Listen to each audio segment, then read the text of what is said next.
Okay, cool. That is live.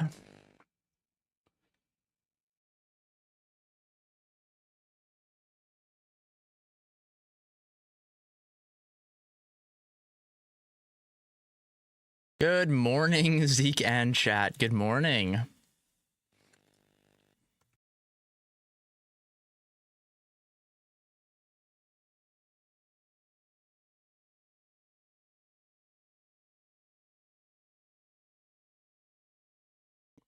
Hello, Gary. Good morning.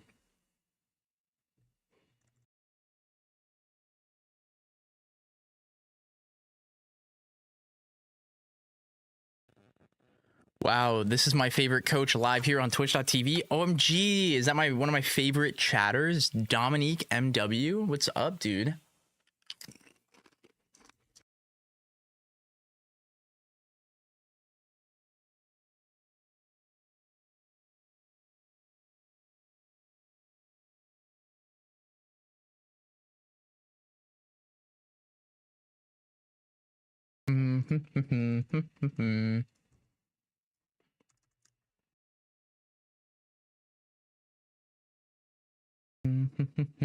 Hope you're all having a lovely day. I'm just writing up the ping.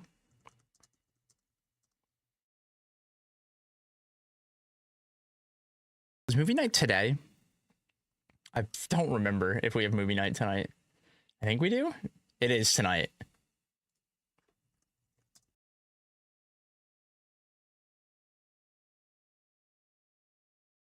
I'm curious as to what you were going to tell her. Oh, yeah, it's going to be a fun one. I'm excited. I'm excited.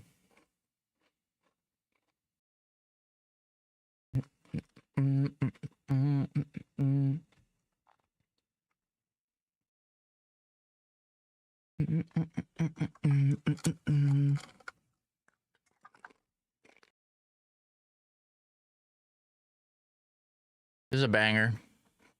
How do we like this, by the way? How do we like the screen, guys? It was Pokemon Emerald's anniversary yesterday, so I was thinking about it, and I grabbed a little background. He's on the bike behind me. Also, we have some new sub stuff. If anyone subs, you know, you might hear some new sounds and see some new things. Yo, what's up, Zio?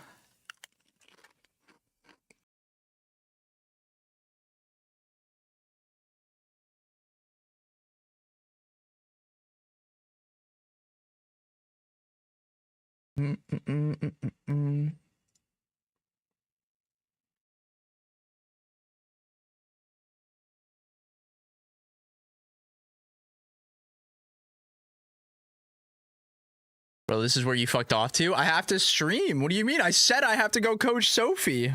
What do you mean this is where I fucked off to? This is my job, man. This pays the bills. Didn't hear it, L. Yeah, I am. Everyone's talking over me. Oh, shit. Wait, is Trigger Fire not on here? I'll fix that right now. Thank you for reminding me about that.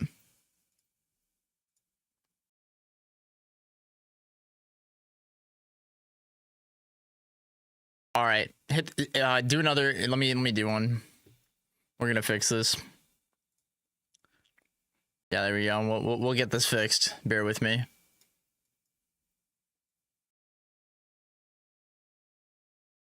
Whoop. Whoop.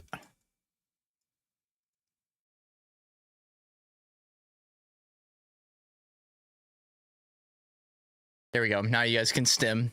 Greetings. What's up, Omega Raider? And then let me make sure I can hear it. Let me pause the music.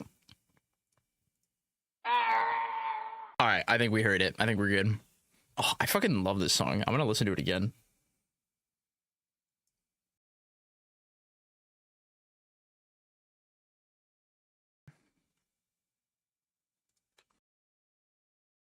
How are we all doing today? I'm excited for our coaching today, guys. Today's gonna be a fun one. We've got Sophilo, then we've got Godly, And then I'm playing in the Dubs Dojo with Hada, which will be fun. I'm gonna press hella buttons. We're gonna have a great time. I'm gonna eat my little peanut butter snack. Bought my first thing off of Amazon this year, and only because I had a gift card. Hey! The coaching sessions.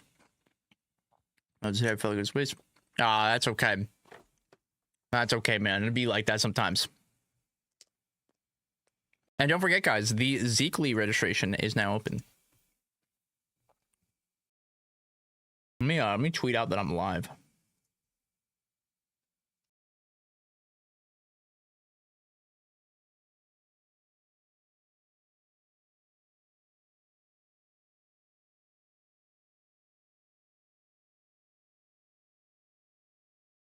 Yo, what's up, Stickless?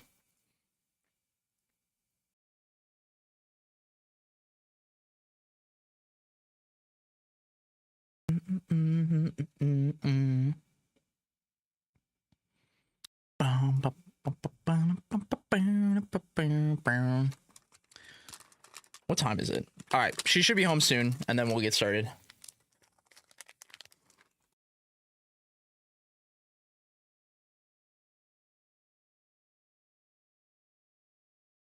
Good luck, Omegi. I believe in you.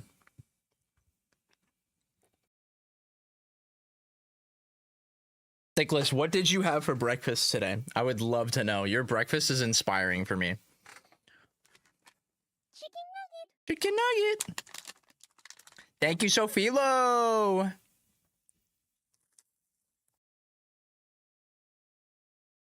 We've got the Pokemon Emerald background. We've been cleaning some stuff up on the layouts, guys. Here's the new layout. It's the same thing, a little cleaner. But we're cooking. We're trying to make it look better. The classic hangover cure. Oh, shit.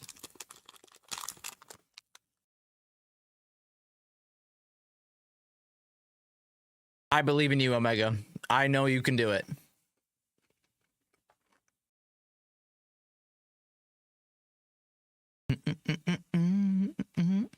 Guys, I fucking love the little Orca. The little Orcane just caught. Just got its hands up. I love it. I love it so much. Like the new layout. Thank you. Thank you. I've been spending the past few days trying to remember what, like, get inspiration for how I wanted to change this. But so far, I'm pretty happy with this. Yeah, chat, can I get some fucking Orca cots? Oh, the new spring skins? They're really cute. I really like the event. I'm excited for next week. Me and, we're gonna have Cake on to read the patch notes together, so that'll be a fun one. I am excited. The Claren looks cute. I like it. The Loxlord, he's fucking aura farming. It's funny.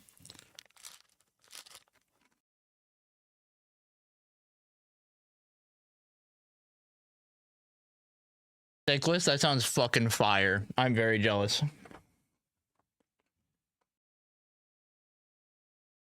The Crag one having trans rights energy is fire. Yeah, I fuck with that. The little Easter egg. If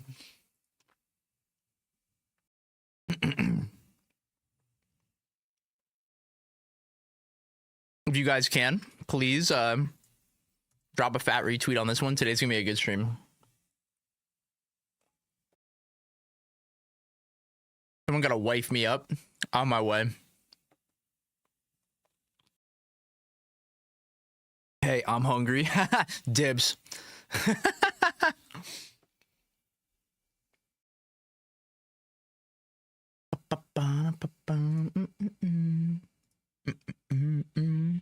Hey, hungry, I'm stickless. Ooh, denied. You can't have dibs, you live in the East Coast. So does he. You don't even know. You trying to fucking finesse, and you don't even know where he lives.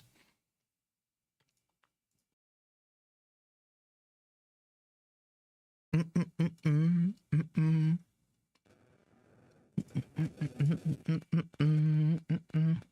makes my finesse power stronger because I don't know. Blind confidence wins. That's funny. Yo, what's up, Riley?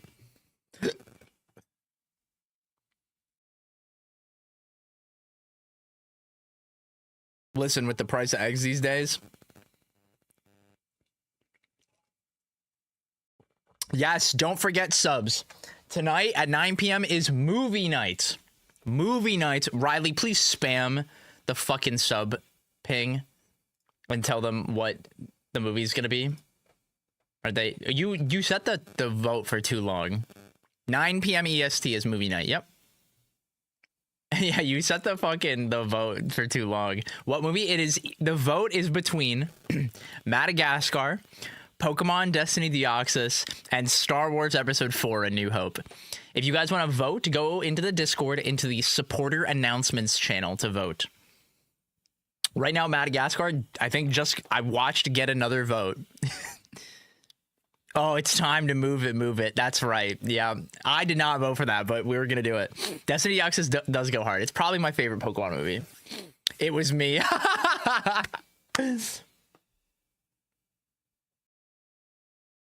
It's time to move it. Yeah, I'm probably gonna watch movie night with you guys while I play in the Dubs Dojo bracket with Hada. So I'll probably end stream after coaching Godly, unless we just lose. But I want to watch Madagascar with you guys. At least I would like to. We'll see how long. If I do well, then maybe that won't work. I have no expectations though. It'll be fun regardless. All right, Sophie, are you ready to get started? Did you know about how the guy that made Lugia made it specifically for the second Pokemon movie, and also he was fucked up the whole time he would write? Yeah, and then he got really, really upset when they made him voiced by a man. That did happen. Eating the sandwich? Yeah, you're good. Just let me know when you're ready.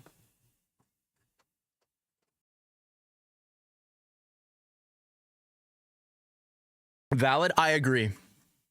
He did not like that Lugia wasn't maternal. Yeah, there was a lot to unpack in that. There was a lot to unpack.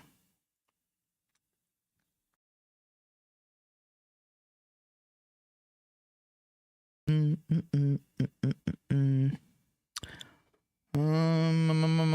am I doing? Display capture here. I have to fix something.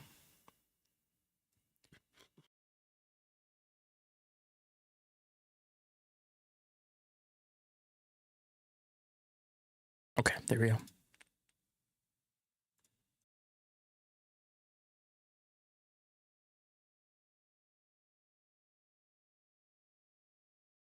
Excuse me, what? What's the problem? Oh, thank you, Riley. Reminder, guys, if you can't see your name on stream chat, set your global chat color in your settings.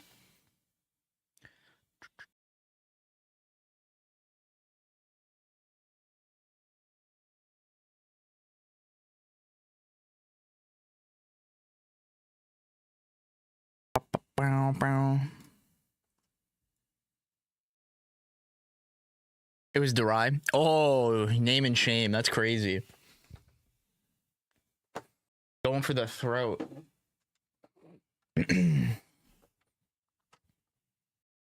Oh, I forgot to put another browser source on here. Ooh. Where is it? Emote wall. There it is. Someone do an emote.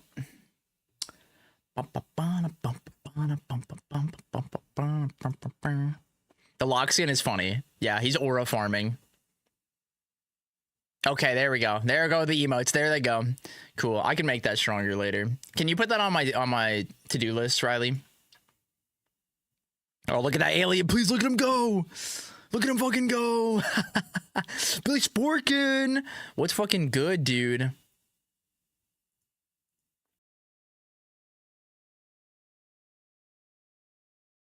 I don't know what you're doing.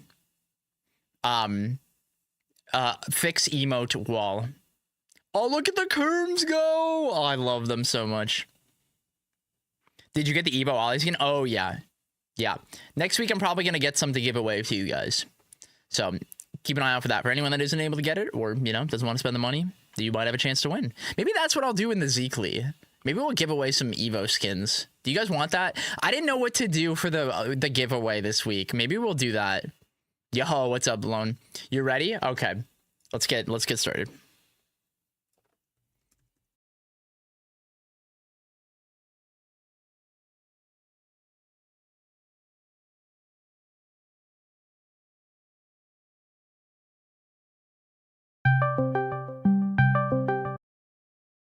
Big dog. Hello. What's up? Not much. Is my mic good? Yeah, you're all good. Fire. Alrighty. Are you excited? I'm very excited. Yeah. Very, I know very excited. you've been real pumped for this. You entered the Zeekly because you wanted to win the coaching. Isn't that right? Yeah, I also just wanted to win the tournament. I mean, that is also valid, yeah. Yeah. Yeah, so congratulations for that, by the way, again. Yeah. You cooked. That was awesome. I did cook. So tell me about you, my friend, because we've talked quite a bit now, but you play Brawl. Yep. You play Brawl, and that's the game you have the most experience in outside of this. Is that right? At competitive level, yeah, pretty much. That's crazy. Yeah. What do you feel like you are good at in this game? I think I'm good at punishing people's dumb mistakes and just like making every hit count. But I think I'm bad at like learning from my own mistakes, and if somebody's like walling me out, I'll struggle to get in and like adapt to stuff. Okay. I saw you put down on your scheduling that you wanted to talk a bit about like adapting mid set and mid game, and like tell me what you do right now and like where you feel like you get stuck, because you gave the example of like, you know, when you're getting walled out, but I want you to be like more specific. Like, how do you, like, what do you think about when you're playing and it's like what you're doing is not working? If I just know something's not working, I usually like just like take a mental note. It's like, oh, this isn't working, but I can't come up with solutions that would like work in that situation. But I would. So when it's just not working, is it just like you get stuck? Yeah. Okay. Can you give me a really good example of this? Okay, so when I play against Vibe this from a bit ago, what he does a lot is he kind of just dash dance grabs in the corner and waits for me to run in with like fair and air, just dash dance as well. And I get really stuck on how to approach him because I try like doing dash dances and stuff, but then he like run up down tilt me, and if I shield he'll just grab me, and I just don't really know what to do from that position, and I'm real struggle to adapt to stuff like that. Okay. So based on what I've seen from watching you play and talking to you, like, you know, obviously we've talked and we've played before. I think the big thing that you definitely struggle with to like put into words is when there isn't a clear-cut answer to like invalidate or like discourage the way someone is trying to play. Because it's not always like a tool, but it's like the play style. Does that make sense? Yeah. And I think this goes on both sides, where it's like it can be people that are really, really, really aggressive like you, or it can be people that are really good at like punishing you for being really aggressive. Does that make sense? Okay. I see what you're saying. How we go about solving this is kind of hard, and the big thing to recognize, and like above all else, is like you can't make someone change the way they're playing, but you can try to make it harder. Does that make sense? Yeah. I'm following. So the big thing is like, as an example, is like with Vibe, right? Where you mentioned, you know, he would just like dash dance in like the corner, right? Yep. In that scenario, what we have to do is like, you know, you mentioned like a lot of times you would end up trying to do it back to him and like getting just like down tilted. And it's like, what do you think he's trying to get you to do in that scenario? I think when he's down tilting me, or when he's dash dancing? When he's dash dancing. I think he's trying to get me to running like an idiot, do an unsafe option. Yeah. The goal in doing that is to like play off of your like lack of patience and like willingness to rely on like physical pressure, especially because, you know, he's playing a character that can beat what you're doing. And so what ends up happening, I think, a lot in most of your games is in like scenarios, you know, like what we're seeing here, where it's like your hits, when we're not able to just like completely run away with it, it's really, really tough for you to like actually close out the stock because you're putting so much stake into like, this is the one, this has to be the one. And it's like, let's like go all the way back here, because I think this is a really good example of it. It's like here, and it's like you went for like the greediest option, which gave you like the most reward, where like what we can do is like create like a really advantageous scenario. How do I word this? So like, I'll tell you what I would have done here. Okay. In this scenario, I would have nared to get the nair combo, and then it's like full nair, hit fall, and then jump, and then like up aired or faired him, and like kept going from there to create like a stronger advantage state. Instead of grab? Instead of back air for trying to get the grab, because he's floaty and that's really hard to get. Especially because he's gonna be DIing out. Yeah. That makes sense. Yep. And I think what happens is you fall into the trap of what I'd like to call like picking the fastest route, essentially. It's very literal, and it's like you're already facing backwards, so you're gonna back air because that's like the way you're facing already, and it's like this move is really fast, and it's like I might try to overwhelm them and try to like mix them up by doing a lot, right? And I think that is like kind of the route that you go about, where like we could even go further back into a scenario like this, where like in this moment from this down air, had we like, if we go back a little bit here, if instead of down airing like into him, if we like spaced the down air to be like around his shield, and then like dashed back to bait him, we could have gotten a higher reward and not have to like read what he does at his shield, which you did. And like in the scenario, you got the read correct, but I'm sure there are lots of times you get this wrong. And like, and as an example, when you did this versus Cake, he parried you every time. It was important that you were like, this, I have to do this. And it's like what they basically are doing a lot of times when that happens is, you know, they'll take the gamble on this and try to catch you, right? But if we lean into like, I'm gonna do this like the safe way instead of like the greedy way, this scenario is always losing for them, where like you're taking a risk that you always take this risk pretty much when you don't have to. And especially against Fleet, who can just nair you out of shield. Yep. Does that all make sense so far? Yeah. This is like very character specific stuff, but I want you to think about this in like a broader way, because let's say like you didn't even like down air. Let's say you like space backyard or space fared. They literally can't punish you if you space it. And it's like thinking about like, how do I want you to think about this in the idea of like trying to invalidate their options instead of trying to overwhelm the player. Okay. Because I think what you fall into a lot is like you try too hard to fight the player and fall into the trap of like, well, they're really good and they might figure it out and like all this other stuff. When like at the end of the day,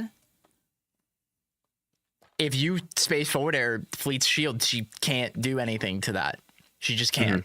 And so it's like, you don't have to do this mix. And like, you don't have to work harder for potentially the same reward or put yourself at more risk. That makes sense. Simplifying a lot of your pressure will go a really, really long way. And it will make matchups like this, where like the way they get to, you know, make this matchup winnable is when you give them chances. And it's like, sure, they can edge guard you, they can grab you, they can do stuff, they can combo you, like that's fine, right? But it's like your willingness to like, I'm going to move forward and swing does not work, where if you swing and it doesn't work and they grab you or nair you at like insert percent until very high, you're most likely going to get comboed. Yeah. And it's like you are creating the scenario that's causing them to get the opening. Any questions so far? Nah, it makes sense what you're saying. Okay.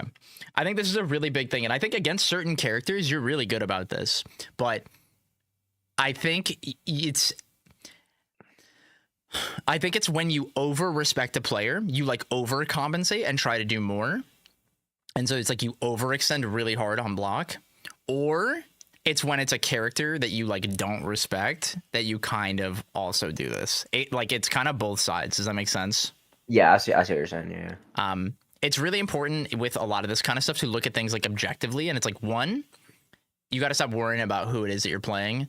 I think especially like in these sets when you're playing, it's like Mystery Soul. I think you like super overthink what he's going to do. And it's like, you would go get a lot of mileage, like doing things like this more, where it's like, you just let him tell you what the answer is. You don't have like, and when you do this, you are so much better of a player when you just sit here and observe him, and you get so much value off of these. Like that was textbook. Like that was perfect the way you did this. And it's like the reason why this worked very, very bluntly is because you respected his agency to be like, okay, what's the button you want to press? And then it was like, okay, I don't have a way to kill you. I dropped this. You immediately accepted you dropped this and didn't just like jump off and try to like suicide dare him. You played this really clean. And then it's like, okay, I don't have a good combo here.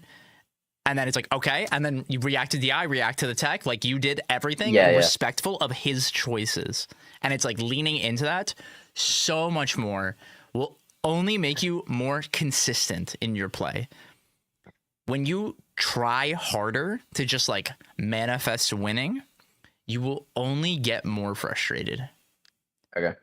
Does that make sense? Yeah.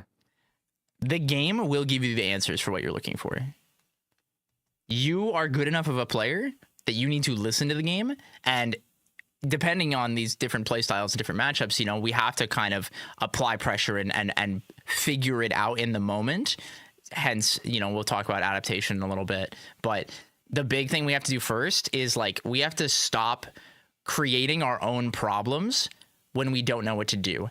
Doing more will only make it harder for you to sift through like the noise because you're just making more mistakes on loop or the same one on loop. That makes sense. Yeah. So with this in mind, do you remember like, what was it, like last week or whatever it was, or earlier in the week, when Ganger played you in Hop On and I was like, oh, let me give you the Sophie scrolls? Yeah, I do remember that, yeah. What do you think I told him with like what we've talked about in mind now? If I had to guess what you'd tell him, you'd probably talk to him about that I don't like, that I try to play the player and to simplify the game and stuff, and try to bait out my options because I'm very aggressive in a lot of situations that would not be good to do. Yeah. The big thing, it's not even just that it's not good, it's that you're willing to make the choice. So rather than him trying to like uncomfortably find a way to be like, when's the time that she's going to swing? It's she is going to swing. My goal is to get better at waiting for that moment and getting more confident in navigating that. And this is something that like, I'm sure when you played against Cake, you recognized was a big issue once he swapped. Where like when we went into like the second half,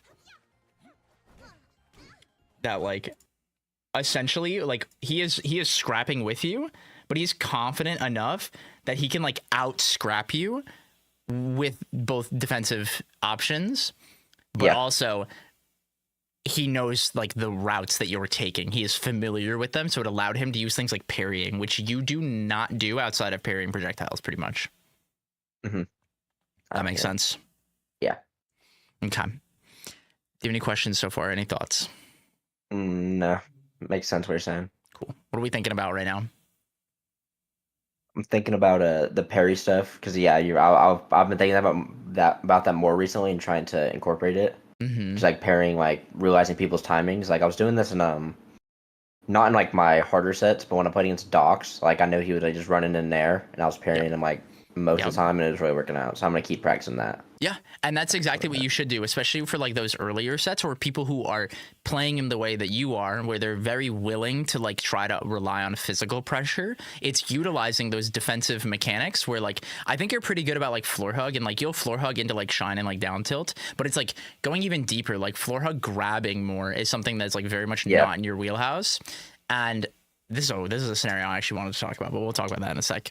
Okay. Like this that's a really big thing. Like I want you to like broaden all of the things available to you because real quick, we're not making fun of Docs for reference, chat. We're speaking objectively, and it's like he is someone who is willing to press the A button, and that's not like a bad thing.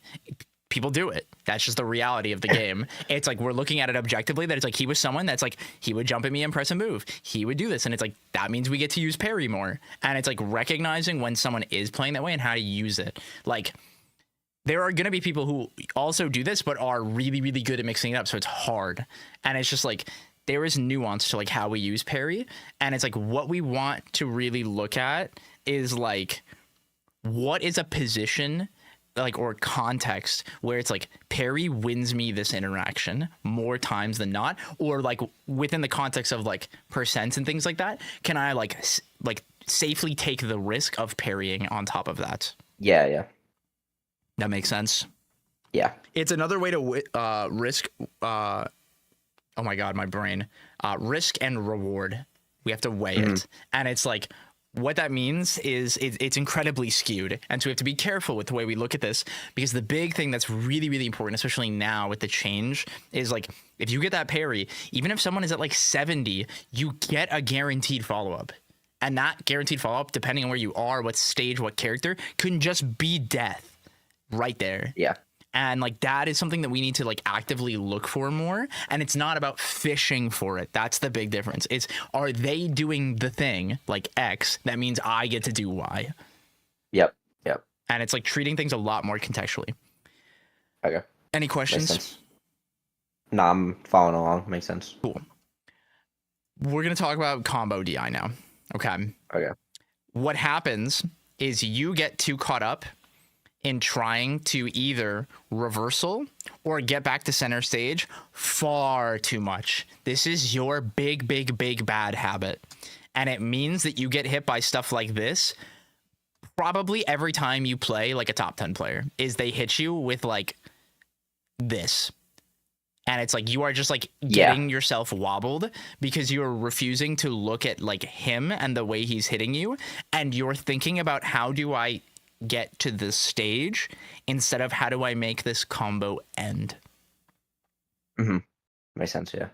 The best way to think about this is I want you to think of like when someone gets a hit on you, it's like how much value does this hit get, and how can I DI or what can I do from like hit stun or tumble that lowers like the value of this, the mitigation of that hit, because you are a player who has very, very, very strong punish game. So if we can be better about mitigating the value and the amount of opportunities they get to hit you, it is just a game of probability now of can I get more value than they can when I hit them.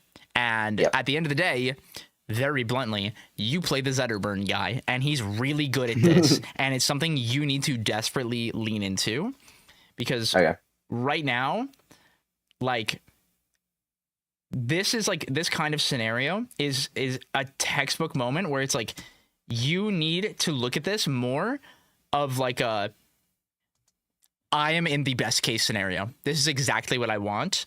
And it's like trying to comfortably react to what is happening instead of trying to read what he's doing. Yeah. The big thing that we need you to work on is like when we are in situations we are familiar with, whether or not we can react to what they're doing, or if we can just, if it's like they have no options, we can go for the read, because then we simplify it. But if it's something that we have to react to, it's like using that confidently. Yeah. That makes Makes sense. Yeah. We need to simplify the game. And it's like not only just the what's the word? It's not just your advantage, but like your disadvantage. Like we need things to be like more in your face, more simplified, and like less like we need you to do less so that you can internalize what your mistakes are. Because like what happens is like you're trying so hard and doing so much that it's hard for you to internalize like, oh, I'm doing this exact same mistake or this flavor of a mistake where it's like, you know, I might have jumped in and fared and that got punished, but then I dash danced twice and then jumped in and back aired, but you made the same mistake. Yeah. Just the same jump in. Yeah, at a different time. Exactly. Yep. And sometimes it's not that blatant. Sometimes it's the tempo. Sometimes it's like the position in like that distance, but it could be anywhere on the stage that you're losing. So like, let's think back now to like when we talked about like vibe, right? So yep. If we ignore the characters here, right, and it's like vibe is here and he's like dash dancing back and forth, right? Yep. If we as Zetterburn like dash dance in, right, and then try to dash dance out and then dash dance in, this is the target that you get hit and get down tilted, right? Yep. Why do you get down tilted?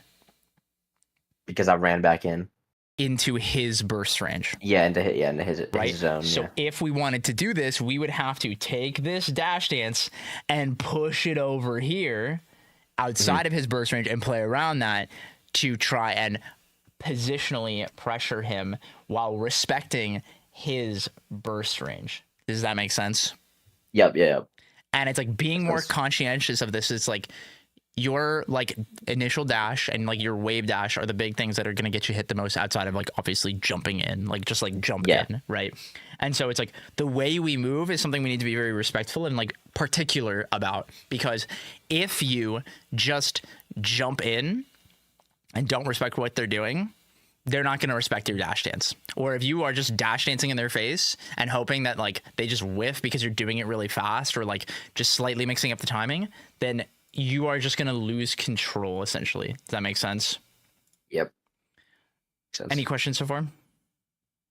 I do have a question. What would you say, like, you know, where I'm dash dancing like in the middle and he's in the corner? Mm-hmm. What would be the goal? Like, what would I be trying to achieve while doing that? Progressing the game state. Okay. So even like, let's say he just stands still like this, right? Yep. If you are dash dancing like from here and backwards like this, right? Your goal is to get him to move, to give you some sort of cue to progress that game state. If he's in the corner and you're like, hey, I'm not finding a good way of getting into the corner, this person's really good at playing this position, you don't have to until you have a good reason to. Like, pretend this is just Loxodon. When it's Loxodon, we're looking for him to like do that F tilt, do that jab, do that wave dash, do that jump. We're looking for him to do it. It's the same idea. It's just that it's Clarin and there are different moves, but it's the concept is the same. Yep. And so it's like respecting that and like you using these things in like the way we pressure very respectfully. The big thing that's harder is that Clarin has a lot of moves that can just straight up beat what you do. And that's why I kind of, you know, correlated it to Loxodon in that way. Because instead of getting, you know, down tilted by Clarin, you're getting jabbed. Or if it's like, if you try like full hop in, you're getting up tilted or like back aired and things like that, right? And it's like they have this same innate ability to stuff you out for coming in and are rewarded for doing that, right? Mm-hmm. And so this concept that we're familiar with already, it's like, how do I do it within the rules that Clarin creates, right? So we're playing around things like jab and down tilt and like adding a baby dash with them to like extend that, right? Or like dash attack is like another one, right? The back air, like there's a lot of little things, but you don't have to worry about back air when you're all the way over here. He can't back air you, right? Yeah. But if you dash in or like jump in, then we have to be navigating that. And so it's like recognizing there are a lot of options, but there are a lot of them that don't matter until you are way closer to him. And so it's like playing out, learning how to play this game state within the rules of that character with the way that player uses those tools. That makes sense? Yeah, that makes sense. Any other questions? Nope. Cool. How are we feeling so far? Feeling good. Good. Yep.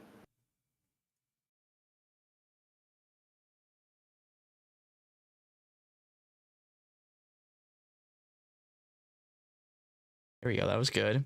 And then it's like you have the good scenario that you create, and then it's I like was trying to do too much. it's just like it's the greedy option. I want you to want to optimize things, but especially in like in a context like this is a great example, because I think you are somebody that like when you're a stock down, oh, you play so much better because you're cognizant that you're a stock down and you're like, all right, I got to keep it simple. I got to clean it up. Right. Yeah. But I think when you're like really, really far down is when you start to be like, maybe this isn't possible. And so it's like, there's a sweet spot for you. And it's like, I need you to like, we need you to stop looking like at the stocks. Like, Okay. this is something that is very much like a distraction for you. And it's like in a situation like this, the right answer is to just like do the easy bake. Just do the nair into the whatever, you know, if it's just getting percent, just get percent, because it's cool to, you know, get the funny shine. But in a high stakes thing where, you know, at a percent like that, where it's like, I'm the one with the higher percent, your goal is to just get him at a floor hug percent. That's it. Right. That makes sense. Yeah. Following. So anything that makes that process easier is a win-win. And so it's like we want to lean into the simplicity that your character can abuse. And this is a big thing that like Beastly's really good about, as an example. Like he'll hit like crazy combos, like, you know, he'll hit stuff like that where it's just like, holy shit, right? But what we can do is not feel like we have to rely on this. That makes sense? Yeah. Sorry, guys. I had an alarm that went off for the next session. I have to mute that. My bad. Anyway, does that all make sense so far? Like, Yeah. This is a topic that not many people like to talk about, but there is value in which the goals that your character is trying to accomplish, or win conditions, however you want to put it, even like the value of your hits, can be simplistic. You want to ideally get the most, but you're actively rewarded even from the simplistic ways that your character can accomplish your advantage state. Mm-hmm. That's why characters like Claren and Forsburn and stuff like that are really, really good, because it can be really, really simple. Does that make sense? Yep, I'm following. Thankfully, you are somebody that is very cognizant that your character is good, and it's like you lean into it all the time, but it's like leaning into it not in the way of like, oh my god, I have to hit this like super crazy Zeta Burn combo. It's like you can just do the funny, like, remember that combo you hit on Fire Capital where it's just like, it wasn't even a combo, it was like 2 resets. Like, yeah, that's consistent. Each part of that was like, I reacted in this step, I reacted in this step. Like, that's something that is recreatable very consistently. Mm-hmm. And that's the thing that I think will benefit your play a lot, is like looking at things more objectively. Like, I don't know how much you've watched me play Zetaburn, but it's like, I love down throw. I love down throw. And the reason why is there's a huge margin for error from the opponent to be able to take advantage of them. And there's percents where there is not a right answer in any capacity. And even at like low percent, like, you know, I'm really big on like undershine, where it's like I will just down throw somebody, where it's like I could have up thrown and done like an up air combo, but it's like I will down throw an undershine because it just works and I just get free percent. Yeah, that makes sense. And I get to put them on fire. Like sometimes I'll just do like the down throw, shine, up strong, and be like, all right, let's just keep going from here. Like, that's fine. There's always like more optimal, and like no matter what, that like goalpost will always move. Does that make sense? Yep. And so we want to get away from like falling into that trap of like, we have to keep moving the goalpost and it has to be more. But it's like looking at things very contextually and being like, oh, actually in this scenario, I could have done this and this would have been simpler or would have just killed, right? And it's like looking at things in that more objective way. That makes sense? Yeah. Yep. Okay. Any questions or thoughts so far? Nope. Okay. Makes sense.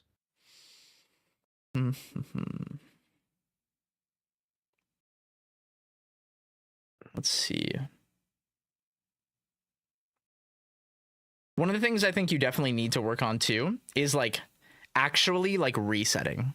You are someone that I describe as like fake resetting.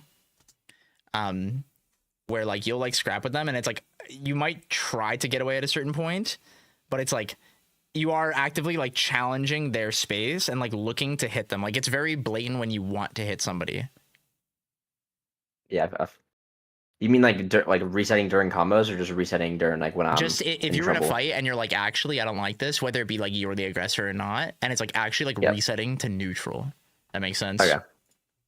Yep.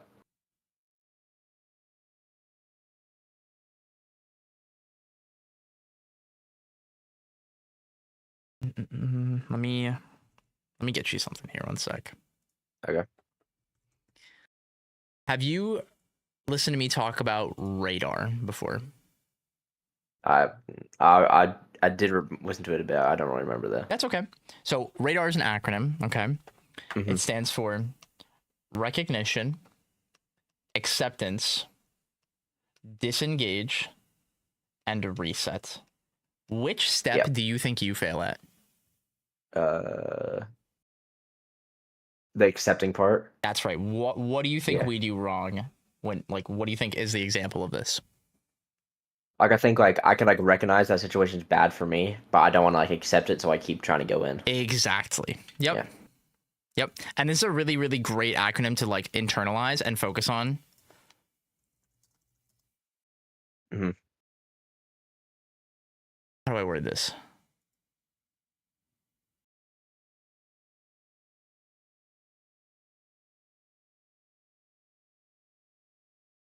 This is something I want you to remember and like internalize and practice. The act of this is like what you're doing is like while you're playing, it's like checking yourself. It's like, do I actually think I'm winning this fight, or am I just trying to win this fight? And this is where like looking at things where the game says you win. So remember we talked about like, you know, the way we shield pressure, right?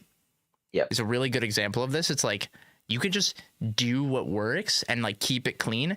And it's like when you're doing like the overextensions on shield, it's like you're trying to read people, you're overcompensating, you're not accepting that you're actually uncomfortable. And it's like, had you just done like, you know, pressure, force, shield, and then like fair and like play out that scenario and like let them choose where you can react to what they do. Instead, you're not accepting that you're uncomfortable. And then you're putting yourself into the spiral and like never giving yourself the chance to even potentially reset and disengage. Mm-hmm. That makes sense? Yep. Yep. That is the most important thing that I think you can take from today is like, not every fight is worth taking, genuinely. And Okay. I think you are good enough of a player to be able to recognize the fights you win and the fights you don't. But the thing you have to be more honest with yourself about is when it's like, I don't know what to do. And the only thing you need to worry about when it's, I don't know what to do is how do I not get hit by you right now so that I can figure out what to do. Mm-hmm. Like, this is a really good example of like when you forwarded there, complete disrespect for what he can do. You were trying to guess when he's going to swing out a shield. Yeah. And you just don't have to. He's already shielding. What is he going to do? You could have, like, to give you like a great way of looking at this, like when you are in this dash dance over here, Yep. you can react to anything he does here. You could just stand still right here. He literally can't hit you unreactably. And even if you're scared of it, especially because you're like in this context, especially, you could just stand still and hold down and he can do literally nothing to you unreactably. Yep. That makes sense. Yeah. Because if he does anything, like if he tries to like wave dash forward out of shield and like try to grab you or some nonsense like that, or jumping forward air at you, like you see this green circle go away, you just press the A or B button and it just wins. It just wins. And it's like looking at things like this where it's like, I'm 100% in control. I do not have to guess here. But it's like you're falling into the trap of like you see this and you see this and you're like, well, I gotta make it count. And it's like you don't have to do any of that. You could just sit there and look at him and shield. You don't even have to hit it because he's already shielding. Makes sense. Cool. Any questions? Nope. Good.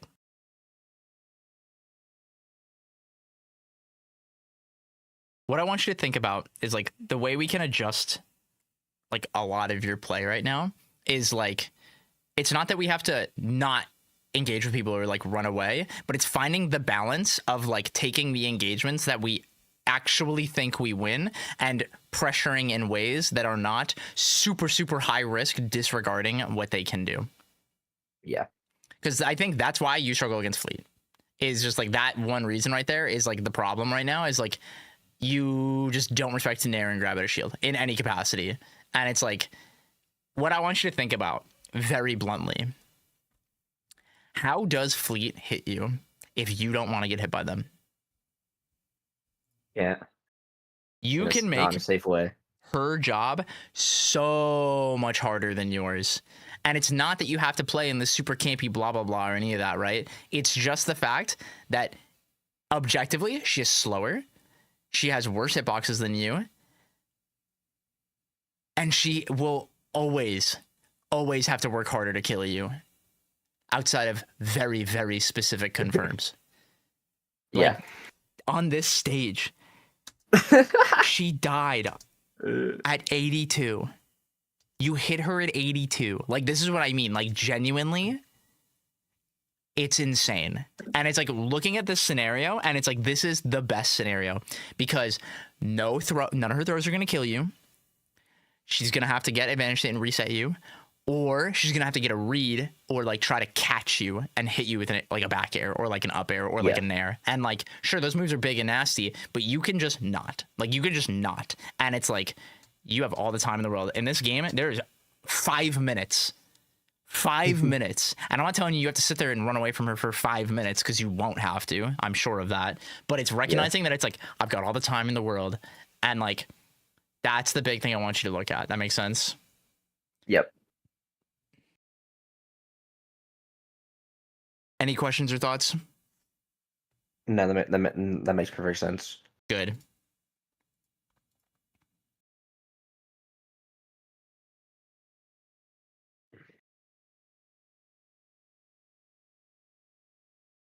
There is something fun about the way you play, which is a perk that we have. And it's that you very much understand the way to like physically pressure and like engage and initiate on people. But what all you need to learn how to do is how to recognize when you don't need to, or being honest with yourself when you don't want to. And that's okay. If you can do that, you will be so good. And that's all you have to do. It's self-control and honesty with yourself. That makes sense? Yep. And like, what'll help a lot is like, you know, I mentioned this to you the other day, is like, it's really easy to be like, I'm playing bad. And the big thing we have to do is remove that from our like vocabulary. Anytime you feel like I'm playing bad, you have to go back and watch that VOD or that replay and dissociate that it's like you. So like, this is just a Zetterburn versus a Fleet. It doesn't matter who it is. We have to look at these things objectively to be like, okay, what are the mistakes that are happening, right? So let's see how we end up dying. So it's like we back throw and we jump and down B. Mm-hmm. And it's like, you didn't have to do that, right? Yeah. And it's like, this is putting Zetterburn in the worst position because then they have to DI in. And that means that they get the back air, or they get like the fair nair, right? And it's like, yep. And the whole thing with that is just like, you blew all your resources. And it's just like, objectively, we look at that and be like, yep, that's just wrong. And the hard part is, in a scenario like that, we go all the way back, right, to the back throw, is what we have to look at is like, we have to DI out on the back throw and then look at them. Where like with this, you're looking at yourself in the ledge. So you didn't look at all what he did, and then it's just like, boom, you die. That makes sense? Yeah. I definitely do have a problem off stage with trying to just get back as fast as possible. Yep. The big thing we have to find like peace with is like, what are the things that they do that means we get back as quick as possible? And if I can't, I need to recover in a way where I get to abuse the wall for potential reversals, or to extend my opportunities because of wall teching. Mm-hmm. The biggest thing that Fleet wants to do is to hit you off stage and eat your jump. That's it. The moment that jump is gone, everything gets 100 times harder for you. And so like maintaining that jump and getting to the wall, those are your priorities. And playing off that is like where you want to start. That makes sense? Yep. 1,000%. Good. Yeah, even like your combos like versus fleet, like I think you definitely need to practice your combos on floaties. Yeah. Like you're overcomplicating it.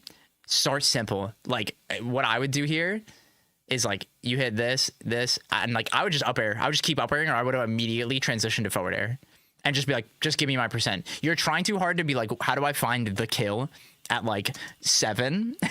Instead of just, how can I, like, what I want you to think about is like when you get to hit somebody as Zetterbird, you have a very strong influence of like where they go.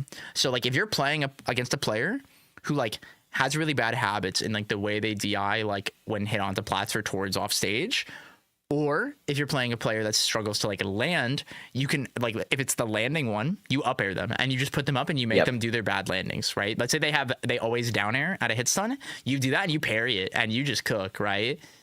But in this scenario, it's like the best thing you can do is just like get the simple. Like this is the example of just like do the thing that works. You do not have to overcook at all. Do the good Zetterburn thing. That makes sense? Yep.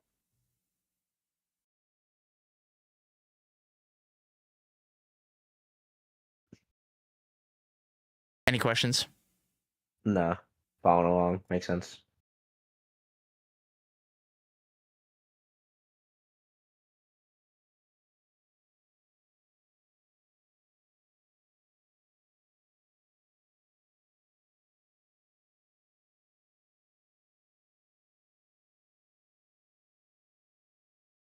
Also, that is definitely like this move breaks your brain. We I just DI out there, right? On you the first just gotta DI out, yeah. Okay, yeah. And like you jumped again too. Like you're trying to beat it, and it's like you don't have to do that. You could just put out a move.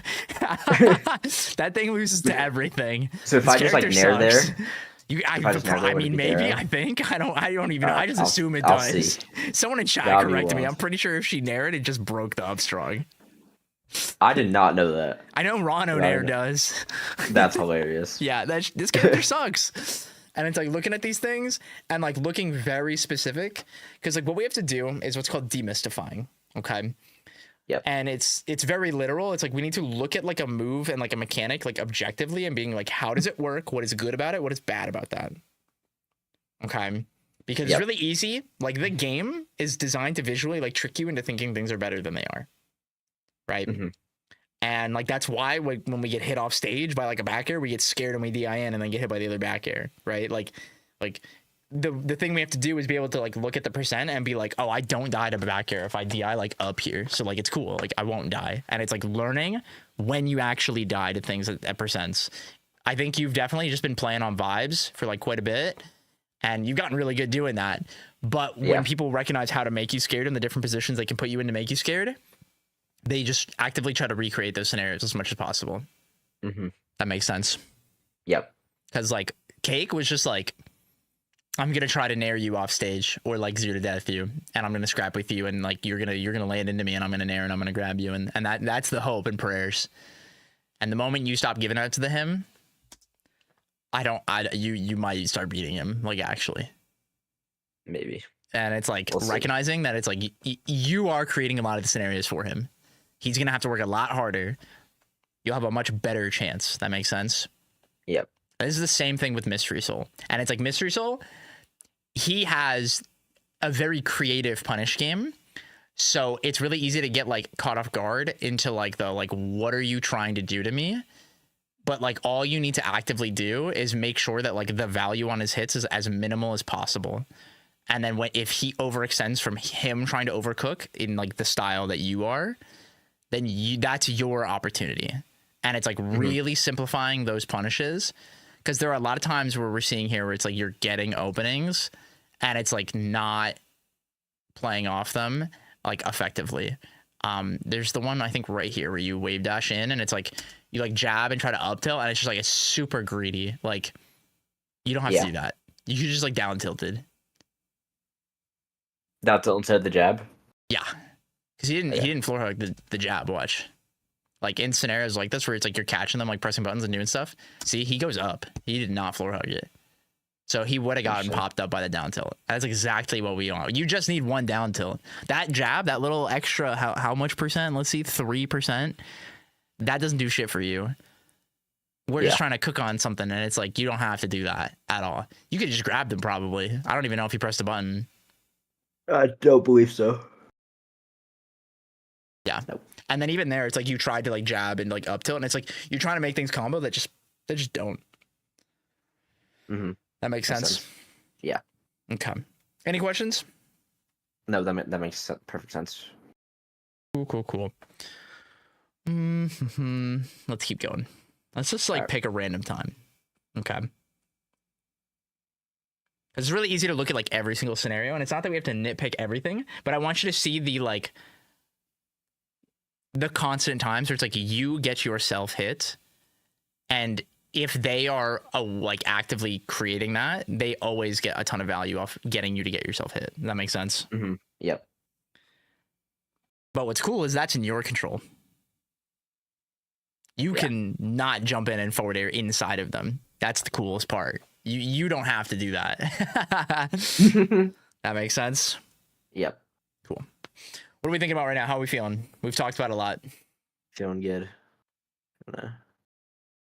Learned a lot. But can you go back to 5 seconds? I just want to see what just happened. Mm-hmm. I don't even know what I did.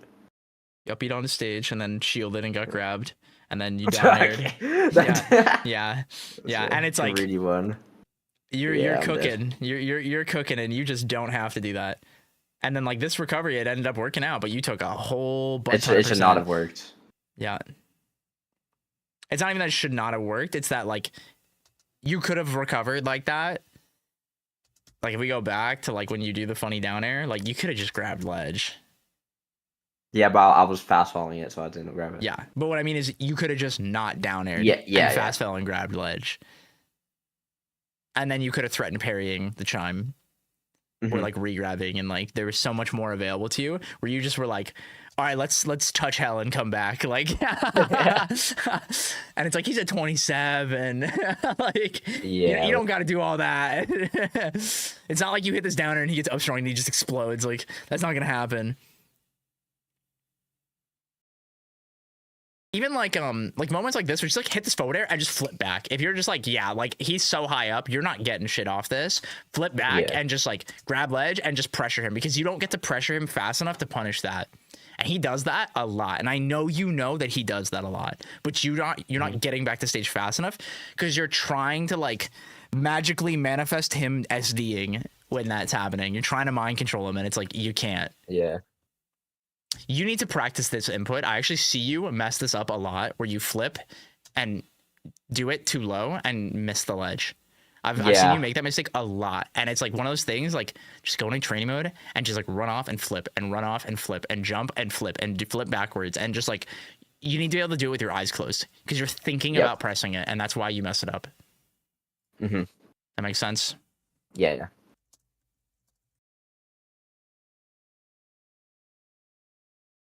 It's all like simplifying what we're doing, and anything that's execution based, you can just sit and grind it. That's the coolest part. Yep. We have the tools to just sit there and get good at it. Make sense? Yeah, makes sense. Cool.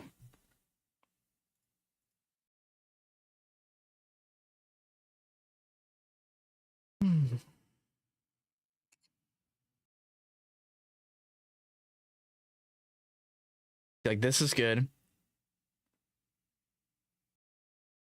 Nice. Oh, you've gotten so much better at that. Yeah, it's very good. Oh, a little too early. Yeah. This game he does tragic. It a lot. And he's doing it because you suck at punishing it. Yeah. And it's like the biggest thing that I want you to like work on as well with like your advantage state. I want you to like be more willing to just grab ledge, and not like that you have to kill him off it, but it's like just to threaten him. Because like here, you get that punish, and it's like grab that ledge. Your instinct should be to grab that ledge because you're invincible if you grab that ledge. Yep. And it like puts more strain on his mental stack, where even if you don't like kill him off, like it's not that you have to grab ledge and drop and go and challenge him. It's like you can just grab ledge and just ledge dash, and he has to now be a little more careful. Oh, is this the same flip that you did? Let's see. Jump. Oh, you were totally gonna flip or do it on the stage. Yeah, 1,000%. Yeah. Yep. And it's like the exact same mistake. And it's just like when you get nared or like back thrown in this position, like that angle like that, you always jump out of hit stun every single time. I'm sorry to tell you, but you are not Meta Knight in this game. You don't get to do that. I'm sorry to tell you that. That is just not the privilege that you have in this game. You have to find peace with, you know, how we talked about where it's like we just need to progress the game state. It's not how do I get back to neutral? It's how do I not die? That's it. And it's not in like a fear sense. It's just very simple. Like the value of their hit. How do I make it so that this does not kill me? And if it means that you have to get hit twice to get hit up to now have a mix up with shine stalling and down B and all that stuff, hell yeah. That's better than fucking dying and getting down aired and getting chimed and all that other nonsense. That makes sense? Yep. Okay. I think that's a pretty good amount. Let's recap. Yep. What have you learned today?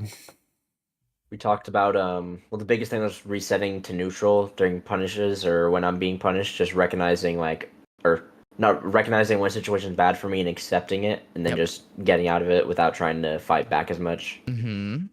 And then simplifying punish game instead of going for like the crazy high reward read, just like watching what they do, and then just going for simple stuff that will still work because I have the whatever you would call it, the advantage in those situations. Yeah, like you have the privilege of like a simplistic punish game gives you a ton of value, and it's like getting that simplistic style down so that in the moments where you're like feeling that pressure, you can just do the simple things that just work. Yep. So that you can still maintain that value instead of feeling like you're playing bad because you're trying to go for super high value and not getting the reads that you want. That makes sense? Yeah, 1000%. Good. Anything else? Nope. Okay. Wow. Do you have any final questions then? I do not have any final questions. Do you have All any final things to say? No. I think you are a player with a ton of potential and opportunity, but you need to be patient with the process. Okay. This game is hard, and I know you know this game is hard. Just take it one day at a time. Okay. You will beat these people, but you got to trust the process. And like I said, your one big rule, you're not allowed to say I'm playing bad anymore. That is no longer allowed. Noted. Okay. Yep. So anyone listening in the sub-cal, if you hear Sophie go, I'm playing so bad, you gotta hit her with the fucking the wah wah, like none of that, not allowed, not. Don't matter how mad she gets. Cool. Cool. All right. Funny. If you have any questions, let me know. The VOD will be up on the YouTube live. I can send you a link later if you need it. But if you have any other questions, let me know. And I look forward to seeing you play in the next Zeke League. You too, bro. You're coaching Godly next, right? Yes, Godly is next. All right. Have a good time, big dog. I'll see you later. Thank you. I'll see you later. All right. Bye-bye. Bye. Woohoo! That's one down. Let me get this set up. Do. Hope you guys like that one. It is Godly time. Yippee. Thank you, all cricks. Thank you. Yeah. You gotta hit her with the womp womp. We all gotta take that self-accountability.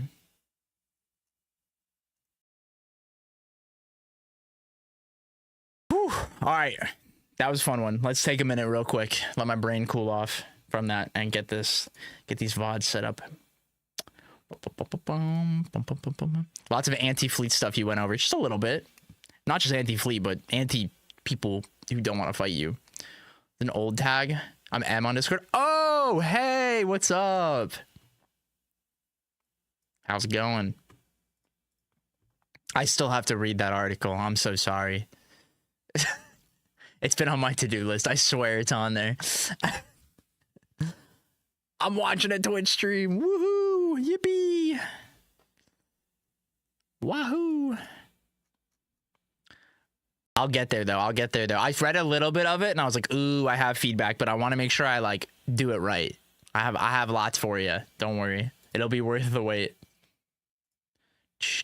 Reminder, guys, tonight is sub movie night in the Discord. Be sure to go vote in the supporter announcements. And also, don't forget the sub-only sub-tournament. The Zeke League, our third iteration, will be happening. It will be featuring Mr. Cake Assault. So if you want a chance to play against him, be sure to hop in. It'll be a very, very fun one. And don't forget, guys, first place will get a coaching session. I'll also probably give away some Evo skins to the entrance. I got to update that. Enter the tourney. Yeah, Ganger. I know you're in here. I saw you chat earlier. You're lurking. Ass. Oops. Crazy. We're all shit talking Ganger now. First place gets Zeke's social security number. Yep, that's right. Didn't mean to type that. Yep. I wonder what that could have been. What could that typo have been? Redemption bracket. I don't have a good way to do it. Unfortunately, I don't think there is a way to do redemption bracket, but in the future, Al, as we will do it. Almost 8K in Evo prize pool already is crazy. It's actually so cool. It's so cool. I'm so happy they're doing that. And I hope they do more. Every time they do it, the community is going to pull up, and it's super worth it. You're making fun of Cake Assault. Oh, Cake Ass. Yep. All going to be mine. It could be Sophie. You'll have to defeat many powerful players to get it, but it's possible. Oh, brother. This guy stinks. The Evo skin is so dope. It's very cool. I love using it. I've been using the green and the dark blue one.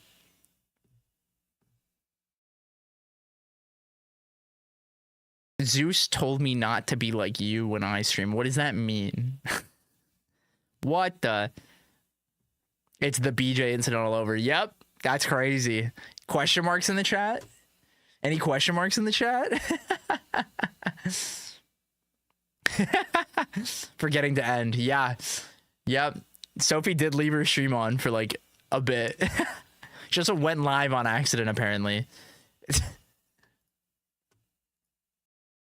All right, let's get Godly in here. It's so over. Did good in that bracket. You did. You did very good.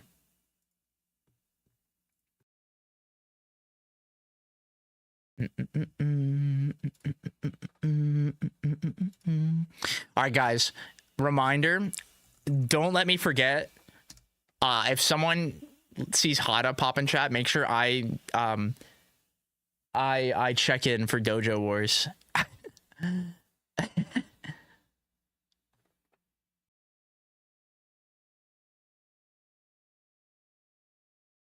I have to make sure I don't know if we have check-in or whatever, but I want to make sure I don't miss it. It's gonna be really fun tonight, so we'll be doing that too. All right, I'm gonna go use the restroom real quick, guys. Let's have a little kerm. If you guys want to stim a little bit, I'm gonna go use the restroom, and then we'll get the session going.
Alrighty, we are back.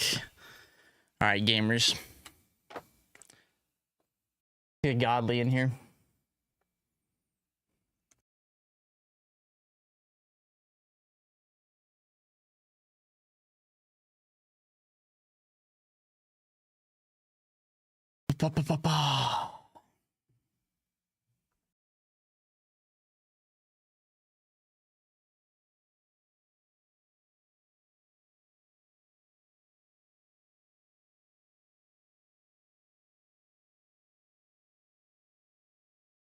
I'm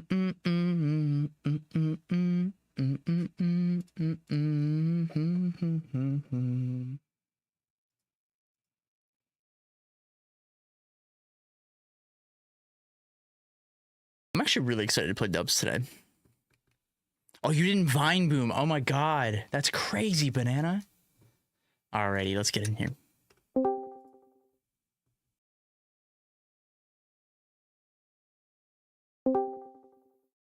Hello. Hello? How's it going? Doing good. Good to hear. Thank you again for entering, and congrats on winning the free coaching session. Oh, thank you.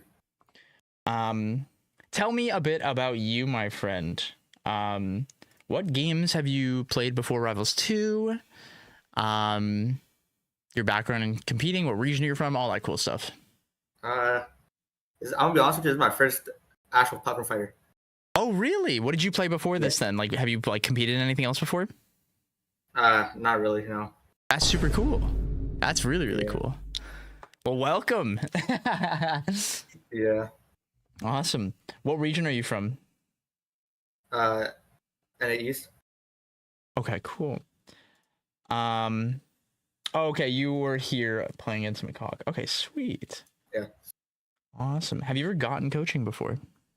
Nope. Cool.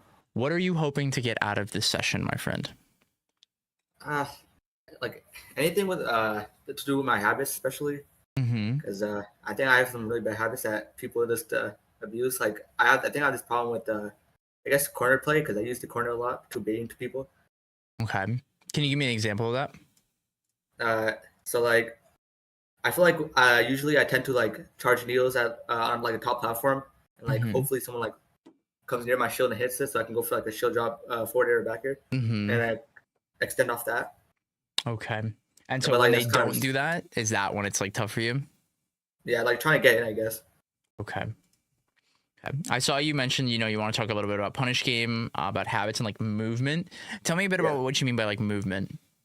I guess like because like when I'm playing in terms of like movement, I just use like the platforms a lot, and like my ground movement just needs a lot of work because like I feel like when it comes to like scrapping, like in this situation where I was playing against Zetter, I was like I wasn't floor hugging much, and like I was getting combos like right here.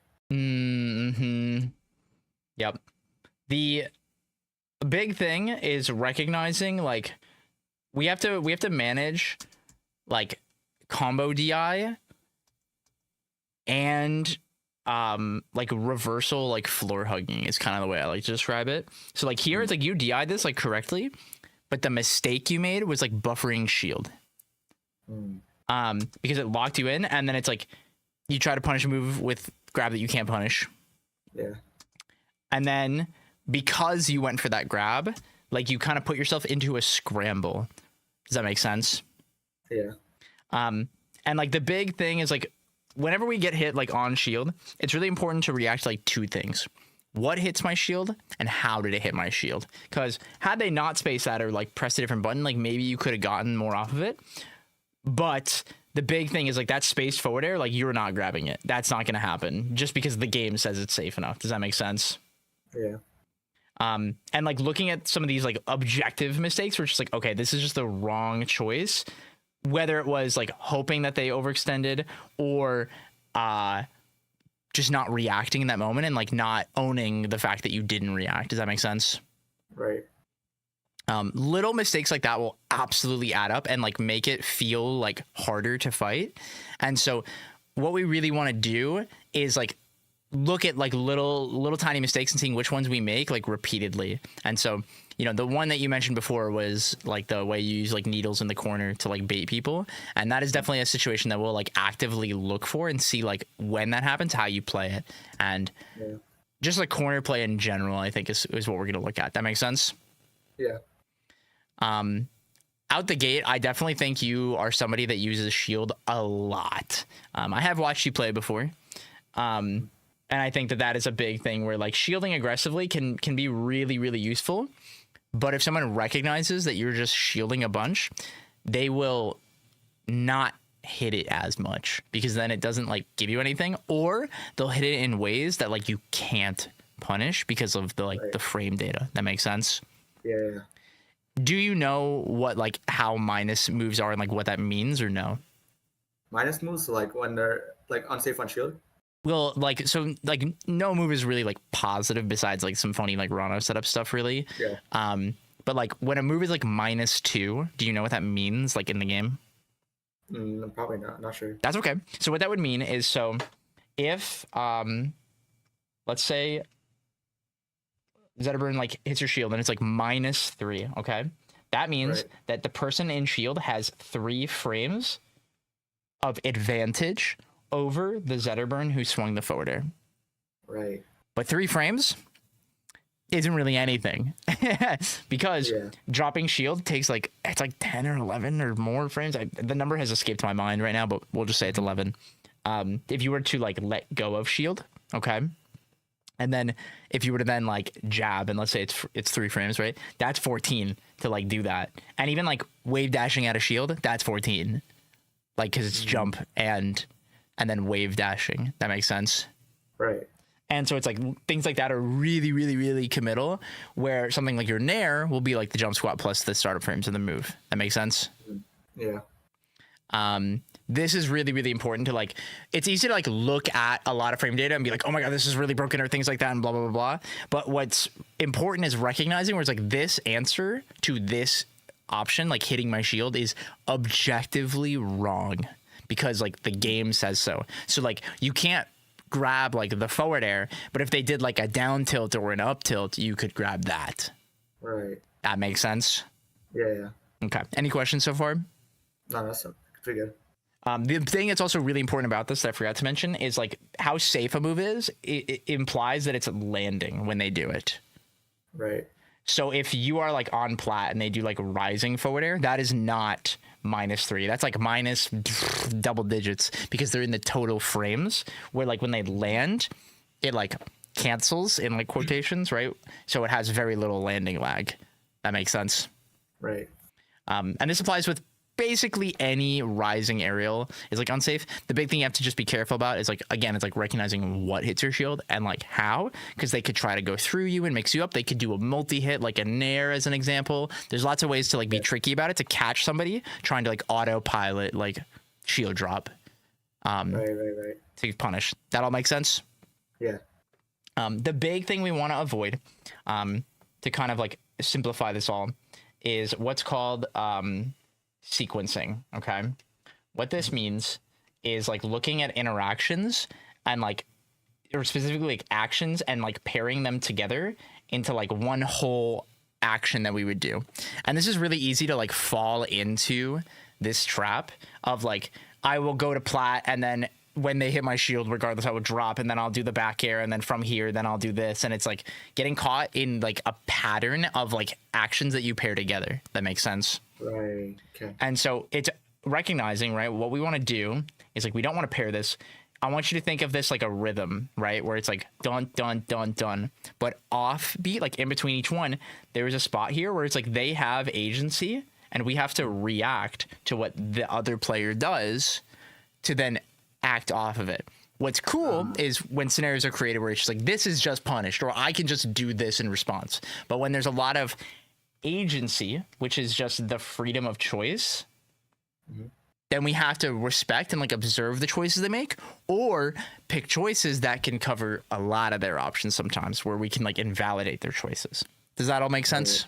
Yeah. Okay. Any questions so far? No, Cool. What are we thinking about? it's pretty good. I mean, yeah, no. I think I follow. Yeah, I think that with the sequences, especially, I feel like if I just like focus on more of a reaction than like having like this predetermined attacks, Yep. it would have just helped me a lot more in terms of actual combo game. Yeah, 100%. I think this is really important too, especially in a game where like, you know, you can mix your DI and all this stuff, where it's really easy to like just like do a lot of things really fast and hope you kind of catch them off guard. And then when we don't respect their agency, it's like, oh, you get caught with your pants down. You know what I mean? Where it's just like, oh, I am upstronging the guy that's not there.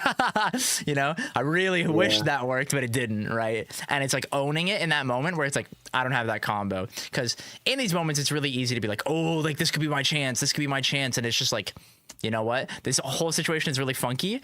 And it's like, I sure do hope this works, instead of like, I know this works. Does that make sense?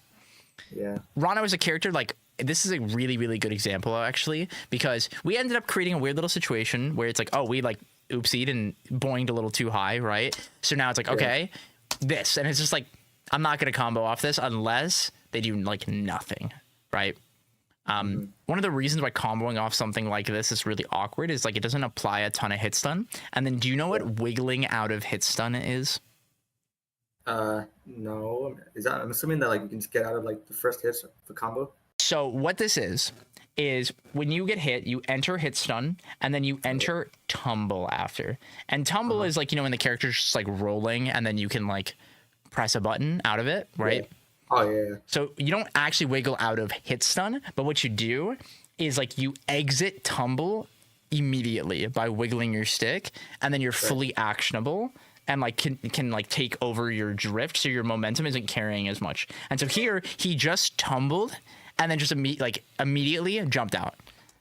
Right. And so the thing is that there are gonna be people that you play against as you play more and more like better and better players, because this is a mechanic from Melee, where it's built into their muscle memory to like get hit and then DI correctly and then wiggle to get out, and then would like mix you up really hard.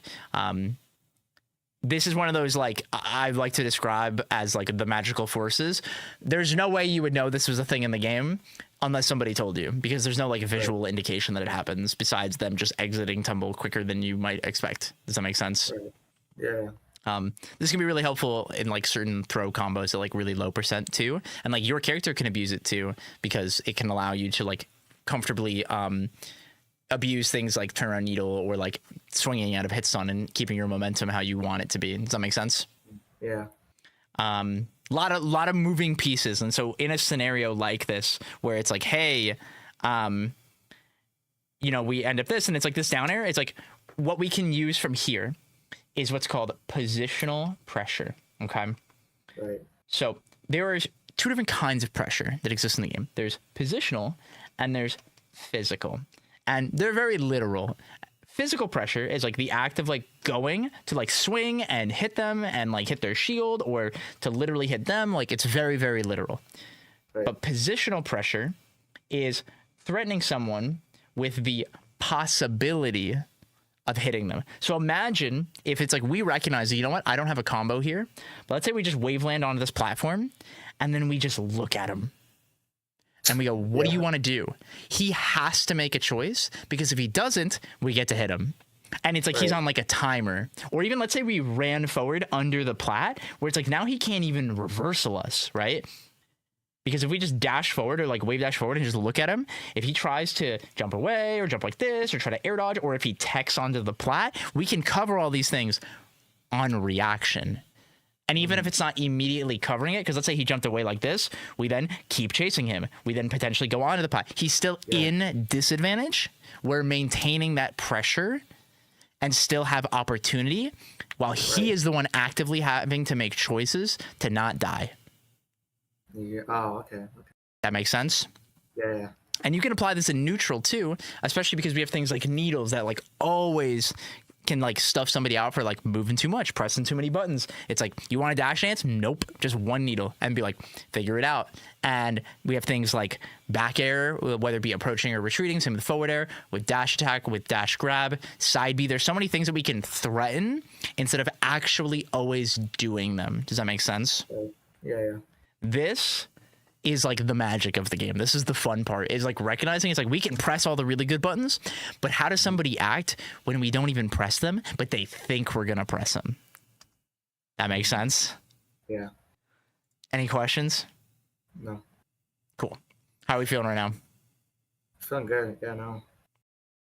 Good. I want to pick your brain a little bit more about you. What are some of your goals with this game? With this being like your first platform fighter, you're in a pretty stacked region. Well, my goals? I'm not sure. I feel like the players in my region are like just beyond good, like Marlon and Ranganshu. So I just want to get to like a point where I can like maybe take a set off them, maybe. Yeah. At most. Hell yeah. No, that's awesome. And I think that that is something that's super realistic. Like I am somebody that is always believes that like with enough work and practice and you know, growth, anyone is beatable. Genuinely anyone. And I will say, with this being your first platform fighter, I am genuinely impressed with like your control of the game and like how you move. It is very much the like lots of nuance and lots of like the magical forces and getting more comfortable with that and floor hugging and all that stuff, where I think you'll get a lot more value as time passes because you'll be more familiar with it. Does that make sense? Yeah. But I do think you're very good, and I know you are somebody that grinds a lot and asks people questions a lot, and that is a great thing to see. So good shit to you, genuinely. Thank you. Of course. Let's see. Bear with me, I'm just reading some of my notes that I took earlier when I watched this over on my own. Oh, okay. Besides like some of your bad habits and like your corner pressure and like the way you play the corner, like what are some things within the game that you feel like you struggle with or like don't understand? Okay. I think another thing I wanted to work on was like my combo extensions. I was talking with Ant about this. I feel like my combos against Zettern or like any other character in general, I feel like I go with like the minimum option of like going with like a nair instead of like forward air, like a weak hit forward airs to extend my combo further, or like using I think needle off platform to get the boost into a forward air the and needle up tilt. boost, yes. Yeah. Like I feel like those like small details are like missing from my combo game. So the big thing to recognize is like a lot of stuff like that. One, you have lots of great resources of really good players who play your character. So it's like you can observe how they play and like how they combo those characters. And then you can take those scenarios and literally just like throw it in a training mode and practice it or test it out against people. And like the big thing that you have to work on is like recognizing, is this like true? Does that make sense?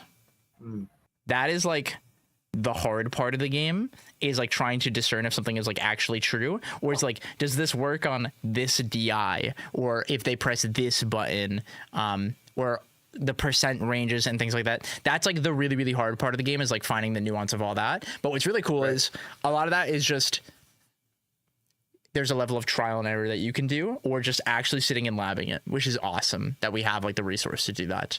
The big thing is, what's good is like you already recognize that it's like you opt to just like nair, or like you do a lot of like soft hits and like try to then like read their option after getting hit a lot. And it's like what we want to do instead is like understand, you know, what just works. And then being like, you know how I mentioned earlier with like the positional pressure, it's like also recognizing like this does not work and like owning that. Does that make sense? This is like the most important part of any platform fighter, is being able to recognize this does not work, because if we try to force it, that's what gives our opponents more opportunity. That makes sense? And so being able to gauge that, or, you know, let's say you're playing and you're like, I don't know if this combos. Something I encourage you to do is like, you have two ways of playing it. One, you just guess and you try to play it out, and like what we have to do then is internalize it, not fall into the trap of like, well, I guess I just got to do it faster, you know, because sometimes it's just not true. Or two, you can hit them and then just like watch and be like, how long are they in hit stun? What can they do out of this position, even if they are in hit stun still, or like after they enter tumble? And it's like playing off that scenario instead of always trying to look at everything as like, I have to true combo. Because while we can get a lot of true combos because you're a character that is really, really good at that, there's lots of value in things like DI, like mixing people's DI. Like someone who's really good at that is Durai, where he balances the like doing the true thing that can be like really simple, or the really high execution thing, or hitting someone with soft hits and like catching them pressing buttons and like catching them off tempo. Does that make sense? Mm-hmm. Being able to do both of these things is really important because creativity goes a really long way, but also recognizing I can just do the thing and the thing means you die is really cool. And like, as someone who likes playing Rano too, there is no better feeling than I'm going to up throw you and go fair, and then regrab and go, all right. And then down throwing them and then down stronging them. And then they die because they are scared and DIing in or whatever it is. And I'm sure you've done this 100,000 times at this point. And it's like, that feels awesome when you just like go, oh, okay, you like to DI in? I'm going to fair you like 6 times now. And it's like, you could just do that. Like, that's the thing is like, but what it takes is like you recognizing like the choices that player makes with their agency and then going like, I get to do this now because of that choice. That's where the creativity comes in. That makes sense? Yeah. This is something that takes time because it requires a massive amount of game knowledge and it takes confidence to do. That's the most important part. And that is very much both in like execution and awareness. Does that make sense? Yeah. That is the hardest part of the game because that takes time and conversing and trial and error. You got to fail to be like, oh, that does not work. And just being like, I don't think I could just execute that faster. And then you go and you take it into training mode and you just feel it out. And it's just like, yeah, no, it's just not real. Because sometimes we cook something up and it's like, yeah, this just does not work. That makes sense? Yeah. Cool. Any questions? No. Cool. Oh, hi, Durai. He's in chat listening right now. But no, I think that's really the biggest thing is like you are definitely at like a phase right now in your growth as like a player where it's like you have a really good base that you're working with right now. And it's just like continuing to grow on this and just being more willing to like just like fail, which is the most important part of the whole process. Yeah.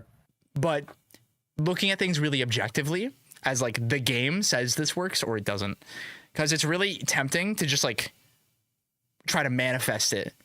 But what's cool is like when you don't have to. Like this is a great example of one where like we could have kept this really simple where it's like, you know what, this totally valid setup. I would have tried to do that too. I might have nared to just like let it linger, but the forward air is tempting. So I would have probably done the same thing. But then like here, it's like we hit this nair.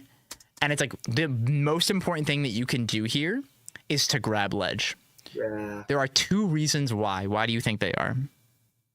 Cover, what's it called? Zetterburn doing his down beat? Yep, his little flip, right? Yeah. And then there's one other reason why that we would want to grab ledge. You didn't go for a back air afterwards, no? That's right. You could back air, you could instant wall jump, you could do a lot of things that just mean boom, you explode. And it's like you can also even just like grab the ledge.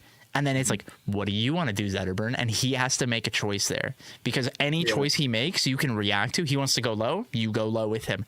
He wants to try to jump or like go high or whatever it is, or then flip or whatever. It's all reactable in that moment. That makes sense? Yeah. Because the only thing that would be scary is if he does a mix up like that and grabs the ledge. So you having the ledge control puts him into this like limbo state of like, well, I got to make a choice because if he doesn't, he's just drifting into you and just getting back aired, and then he dies. And that's it. Especially at a percent like this. But you could do this to him at 40. You could do this to him at 20. It doesn't matter. That's like the cool part about this. Yeah. That's like, have you watched Lucius play? Oh, yeah, for sure. His thing is, think about this angle that Zetterburn's getting thrown at, right?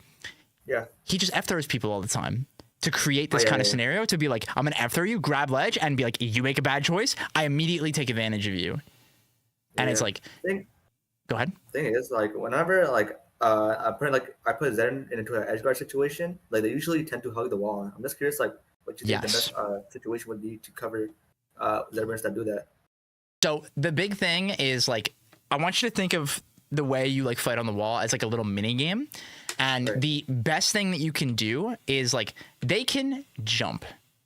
like wall tech and jump off and like all this stuff. But like what I want you to focus on is like the idea is like they have to hit the tech. So the way we make this harder for them is mixing up the way we hit them. So like what move or what direction and the timing that we do it. The mistake that a lot of people do is they grab ledge and then they drop ledge and then they press the back air and it just lingers out and it's like, well, now it's really easy to tech. But if we mix up the ways we do this and all that, sure, people can react and tech and play off this, but it's like we can bait the option off the tech. We have so much at our disposal where it's like there are two things we want to do. We either want to make it harder for them to get to the wall, because ideally that's the goal, ideally, right? But if they get to the wall, we have to play out the mini game of like, can I make it harder for you to get this tech? Can I apply this pressure? Can I find like the needle in the haystack, so to speak? Because if you get that and they don't tech, that's stock. That can be the stock right there. That makes sense,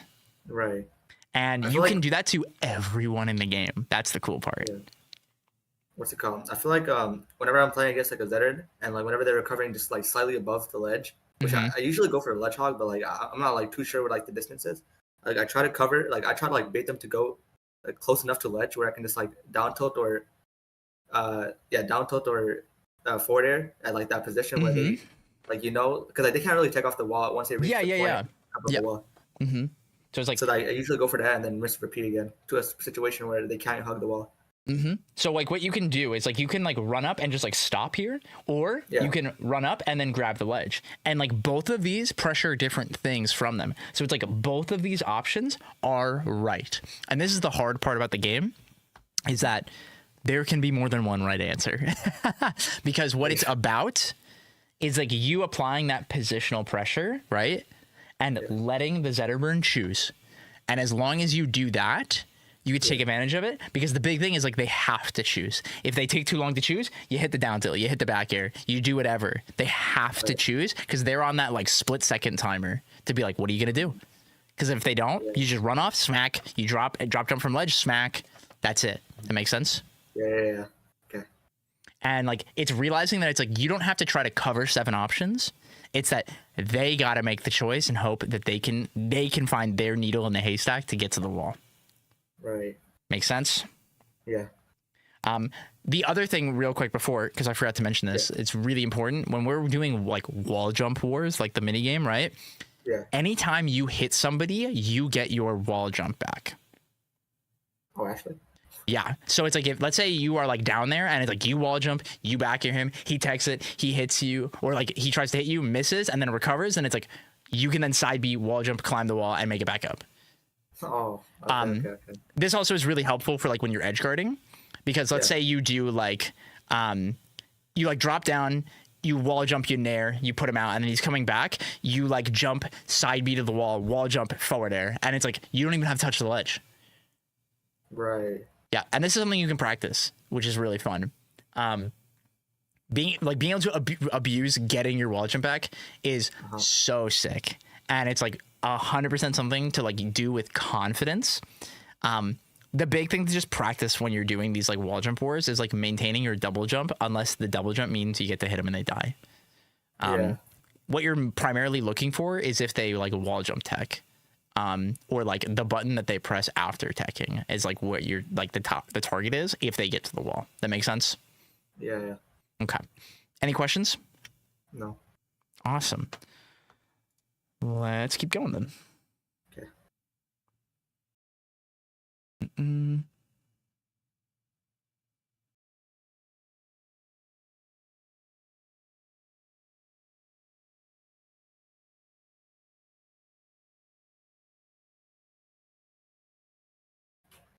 Also, playing offline was actually a weird experience to me.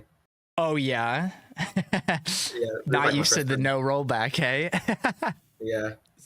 So like all my inputs were actually coming out, and there were times where like I just input like the wrong option because I didn't expect it to actually input it. Yeah. No, there is value in like practicing in like training mode, As well as like making the effort to go out more and play offline, because the game does feel just a little bit different, especially depending on like how good your internet is or what servers you play on. Like playing with more than like 3 input is going to feel really weird, and then if you're playing above like 50 or 60, like the game is going to be a little funny sometimes, and like the biggest example of that is like you're gonna be able to hit people dash dancing and like react to it when you're offline, which is cool.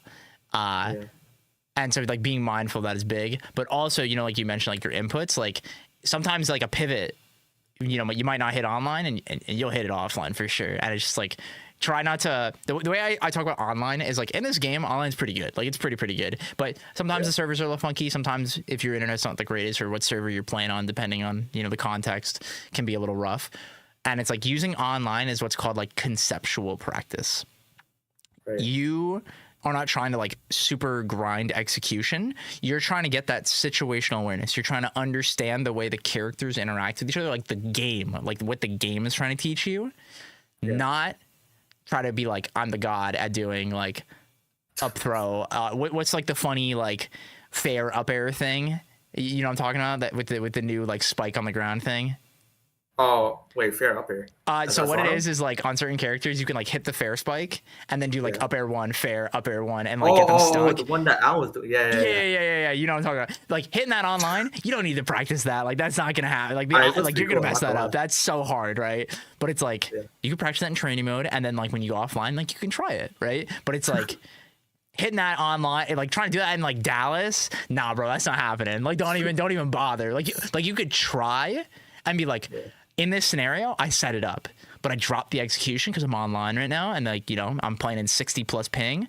But what's important in that moment, right, is like, let's say we try to do it. And it's like, my intention was correct, which is really important. Because if I was offline and I was confident in setting this up, I would have been able to run away with this opportunity. That makes sense? Yeah. And it's like, when we're online, it's like practicing that conceptual, like decision making is what we're trying to practice mostly. Because there are so many times I can't tell you where it's like I set up the whole thing, I do the whole, you know, the whole combo, and then that last part, oops, execution drop, and it's just like it's easy to do that. But it's what'll happen in our brains is we'll be like, oh, like I was all wrong. I just threw it away, and it's like instead of that, it's being like. My intention was correct. I just dropped the execution, and that's okay. I had the right idea, and like when it matters, when I'm like playing offline in a tournament, I believe I will hit it, and I can internalize this scenario as like a good thing to do. That makes sense? Yeah. Any questions? No. Cool.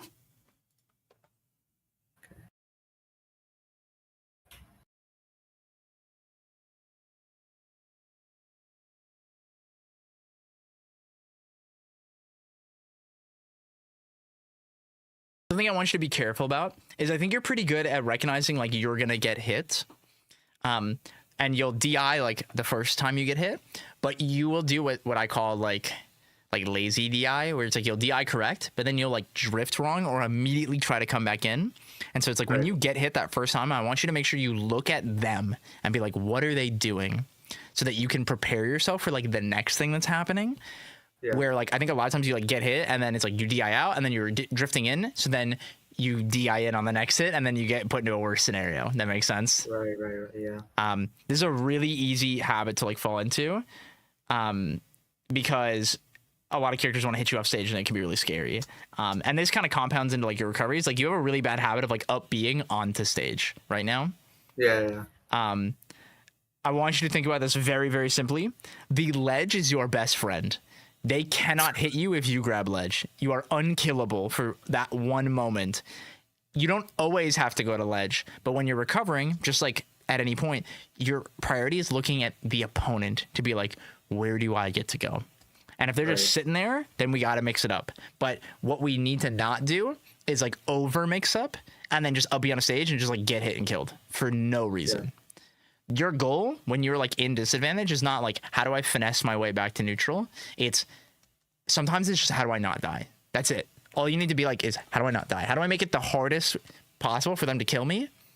And try to get to ledge, to get back onto the plat, to get back on like my feet on the ground in some way, one step at a time. We have to accept the disadvantage being like the game state we're in. Because if we try to skip it, that's what gets you blown up. That makes sense? Right. We don't want to guess. That's like the big thing, is like recognizing how much of the game we don't have to guess. That makes sense? Yeah. Cool.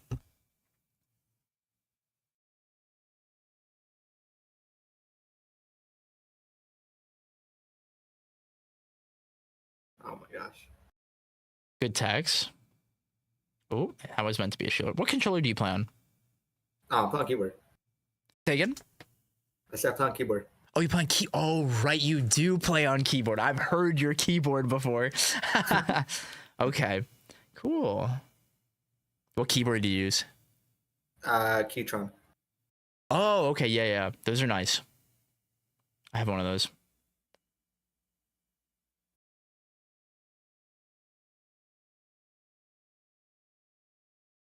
Yeah, so like see here, like this is a great example of like you set up the scenario, but you guessed.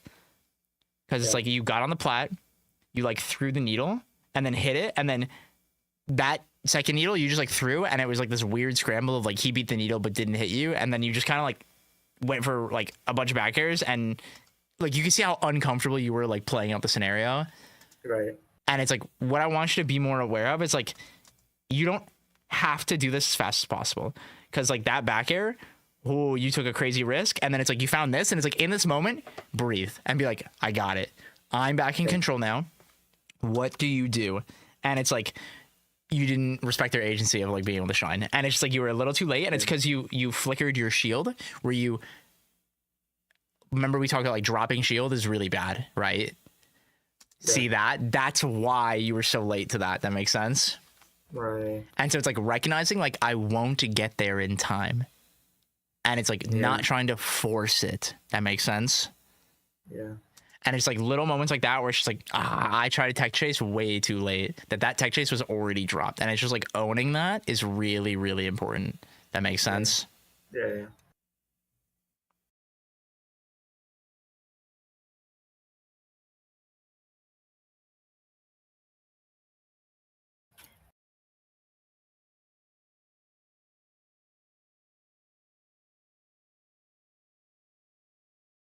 Yeah, and even like things like this where it's like I think one of the reasons why you struggle a little bit on like punish game is like you kind of throw out moves to like cover space a lot instead of being like this is going to hit you, and it's like if it hits like this, having like an understanding of like what we're doing. Where like you saw you like sequenced off this forward air when you finally get it. Does that make sense? Yeah. It's like right here. Yeah. Like right here, this forward air, and it's just like you kind of got it, but it's like it's all very scrappy and like weird, and then he has to. Hey, good mind control, man. That was sick. But this is what I mean, where it's like you can like see, like I want you to detach this like being you. That it's like it's very awkward, like the way you're comboing, and it's because you're not super comfortable with like the way he's DIing, and it's like understanding like what is actually real and what isn't. That makes sense. Right. Yeah. And what's cool is you could go into the training mode and just like lab that percent and be like, what is actually true here? And just like understand how to like better hit like the hitboxes we want. Like something I really want you to practice is, you know, playing on this platinum and everything like that to get like the shield drop forward air is really good, and it's really powerful, especially if you hit this forward air spike, because this true combos into a grab. Yeah. But also at higher percents or like mid percents, this true combos into down tilt that they can't floor hug. Right. Because of the spike change. That makes sense? Yeah. So it's like you get a guaranteed follow-up off this. Like there's a lot of crazy high execution stuff you can do, but at the end of the day, you can just always just forward air grab. It always works. All you have to do is react to like their SDI on like when they get forwarded, because they can like try to DI through you to make it harder for you to get it, but you can just buffer, turn around, grab. Yeah, okay. Or just like F tilt. That makes sense. Oh yeah. Couldn't they just floor the hug the F tilt though? Say that one more time. Couldn't they floor hug the F tilt? No, because they're getting spiked into the ground. Oh, okay. So they right? Yeah. Because in this context, they're at this low percent, they're getting spiked and getting into that like flinch state. So that means we can get the true follow up where they can't floor hook. Oh, okay. That makes sense. Yeah. Because it's like if they're behind you, only the second hit will hit them. Yeah.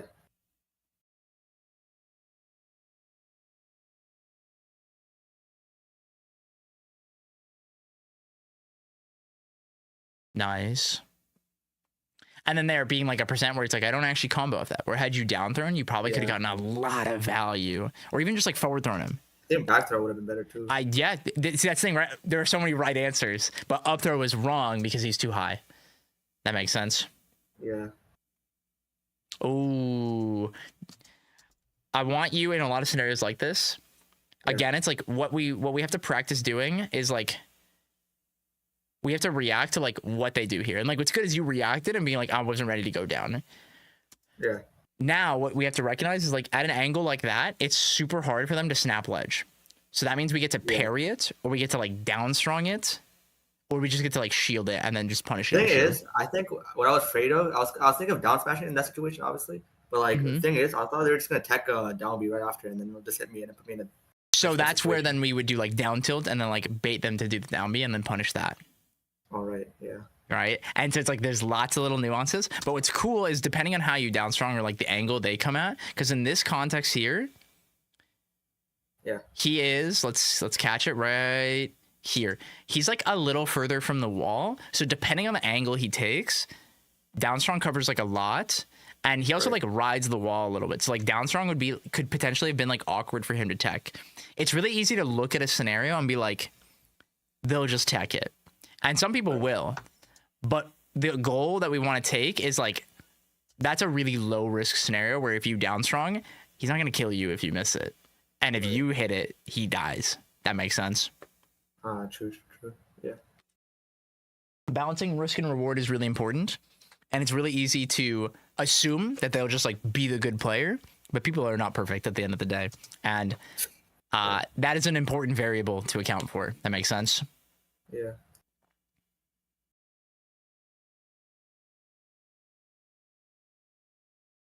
And I mean, even literally, like, he's SD'd like every game so far, I think, in some capacity. Yeah.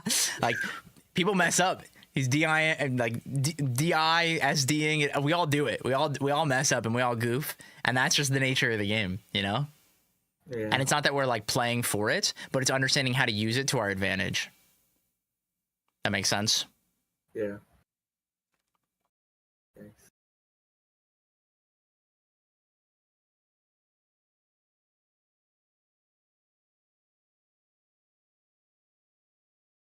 Nice. That was good.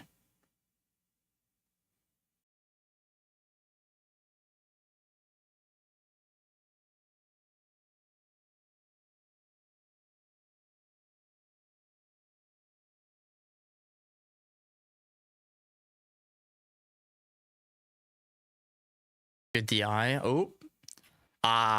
Yeah. I think this is definitely a big bad habit. It's just like a little bit of a panic up B. I definitely want you to just go into train mode and just practice up B and snapping the ledge at like different angles. You tend to just like hold straight or hold all the way back. You are on keyboard, obviously, so there is limitations, but really getting a better feel for it. Someone who's really good about this is BioBurb. Yeah. He's been playing a lot of Rano, and he plays on a box and has played a lot on keyboard. I would just talk to him about recovering with Rano up B and asking it like if he has a modifier or anything like that for that. I don't actually know off the top of my head. Okay. Right. Okay. But I'm sure he would be happy to like share with what he's doing. All right.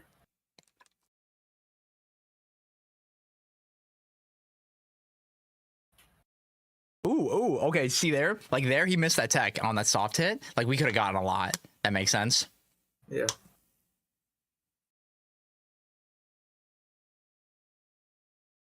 Nice. Oh, and like that's another moment where it's like we don't have to guess. That's the cool part. We can react. I went for like very hard to reads for no reason. Exactly. Yep.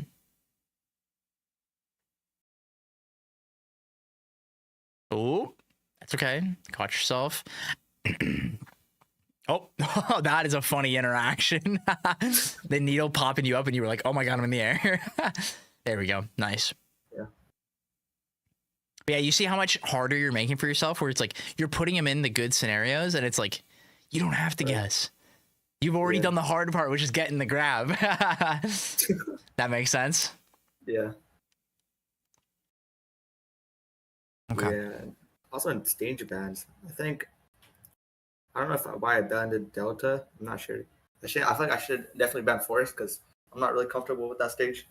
Yeah, Rockwell, yeah. I heard Rockwell was a good stage for Zetterburn. Rockwell's kind of a weird stage because like you can be really good on the stage, but I think we've recognized that like his punish game's a little bit better than yours. Yeah. At least in this moment, right? So it's like I would have banned Rockwell. I am very curious. Why do you think you banned Delta?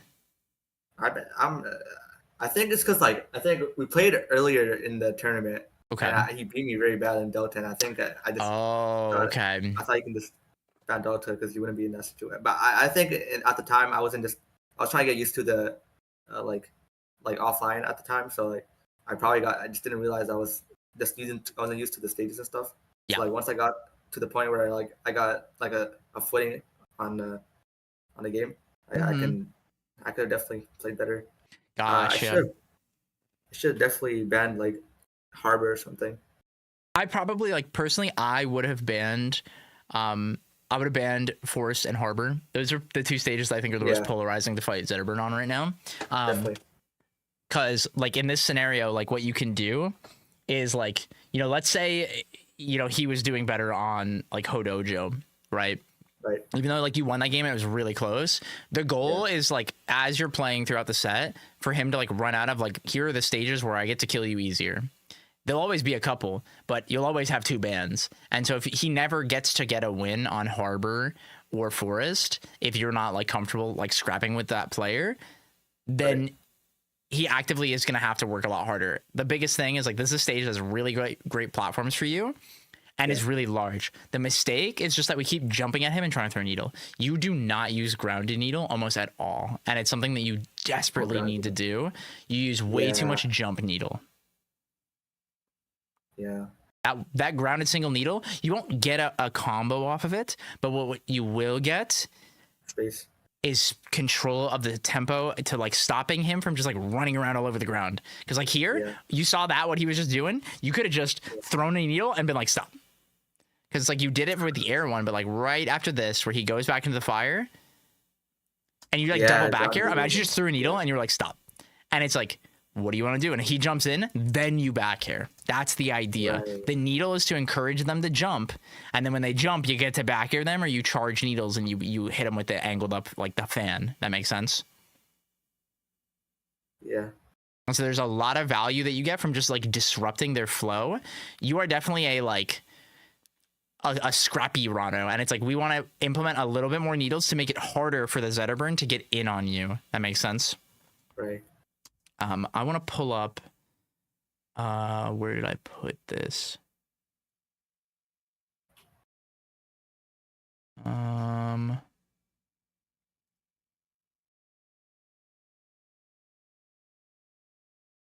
want to pull up a VOD of BioBird playing the other day. Where is it? Oh boy, you I have it. So Bio just played against Sego, right? Who is a very, very, very aggressive player, and I think it is a VOD that you should definitely watch. Is it against the Zetter player or? Oh, it's against Olympia. Olympia. But the concept is the same. It's a character that's actively trying to get on you and beat your ass. Right? And the goal is don't let them do that for free. And he definitely showcases the power of like needling and back airing when someone is very, very, very aggressive. That makes sense? Right. That's the thing that we're trying to get better at as like a concept. Make sense? Yeah. Okay. Let me see if I can find this actually, because I really, really like that VOD.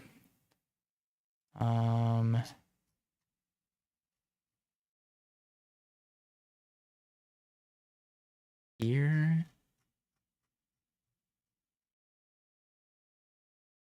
Bear with me. I should have had this prepared. My bad.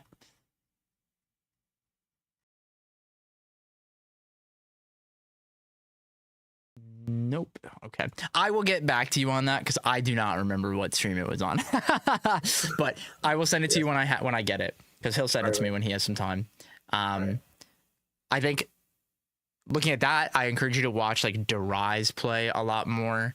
I think he is someone that is, like I mentioned earlier, it's like really good balance of this, where it's like a lot of the pressure and the positional pressure, and like stuffing people out, but also has the really, really like good punish game that's creative, and has the really like simplistic, just like this combo just works, and is really good at that. Someone who's like really leans towards that like simplicity is like Ant. He is someone that's really, really good about that. I'm sure you've seen his Rano guide. Yeah. Yeah. Great resource, but obviously like you can always just ask him to. He's super like open to answering advice all the time. Yeah. Do you have any questions right now? No. Okay. I think that is kind of covers everything I want to talk to you about. Do you have any other just like general things you want to discuss? If not, we can wrap up from here. No, I mean, I feel like the only thing I want to talk about is like low percent and like what I should do against in that situation, in, like certain situations, because like I feel like a lot of my moves like tend to have this get CC'd a lot or first hugged a lot. Yep. So like I feel like what I've talked to Ant about is he just goes for grabs and like needles and to get percent off them around like 20% and then they can start Dactysin. But I feel like when I try doing that, it just doesn't end up working. So yeah, the big thing we want to think about, right, is like why it's probably not working is because we're like sequencing a lot of what we do, right? So it's like trying to figure out like why do I get to grab you? Why does my needle hit you? And it's like the issue we have right now is like we're jumping and trying to throw out aerials and trying to like space and can cover a bunch of space instead of being a lot more like reactive and like responsive, because that is where Rano thrives. That makes sense? Right. Yeah. The big thing is like the skill that I encourage you to practice is the idea of like getting ones. Practice finding that first hit. As we get more confident in finding that first hit, that first grab, then we optimize. But we have to start with how do I get that first hit that even gives me the opening that I so desperately want. That makes sense? Right. Yeah. Once you get that, then we can get the value. And so we have to get better at like, the way I always like to describe it is like, how do we make their job harder so that I can then find value off of that? And Rano is really, really, really good at that. Yeah. Make sense? Yeah. Cool. Any other questions? You basically explained everything I needed to do, actually. Awesome. All right, let's recap. In your own words, what do you feel like you've learned and internalized today? I feel like what I need to work on mostly is not syncing most of my combos together into a situation where I shouldn't be like having a certain pattern. Another thing I need to work on is my recovery options. I go really high a lot, and that gets me a lot of punishes. In terms of walls, I should be using like different options on at ledge a lot, because like most of the time people can just walk hug. So instead of just back airing at ledge, I can do different options. My positioning also is another factor I have to work on too, because like obviously I go for a lot of physical attacks, but like if I can position myself better in a way where I can get the Zettern to like either panic recover or like rush in at a situation where I can combo off them, it'll benefit me a lot more. Yeah. Awesome. All right, man. Well, thank you again for entering the Zeekly. Congratulations on winning the coaching session. If you ever have any other questions, feel free to ask me. My DMs are always open. You can always ask me in chat or in the Discord. And I wish you the best of luck in your journey of improvement, my friend. All right. Thank you. Thank you very All much. right. I will talk to you later. Have a good one. All right, later. Woohoo!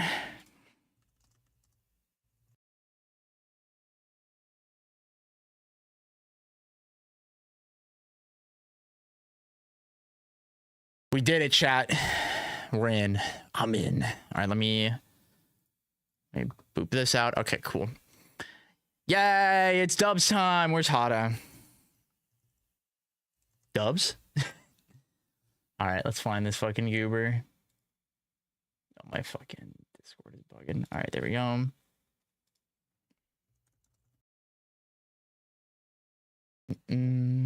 Let's turn my music up. Fleet Cat, thank you for the follow. Hello, hello, hello.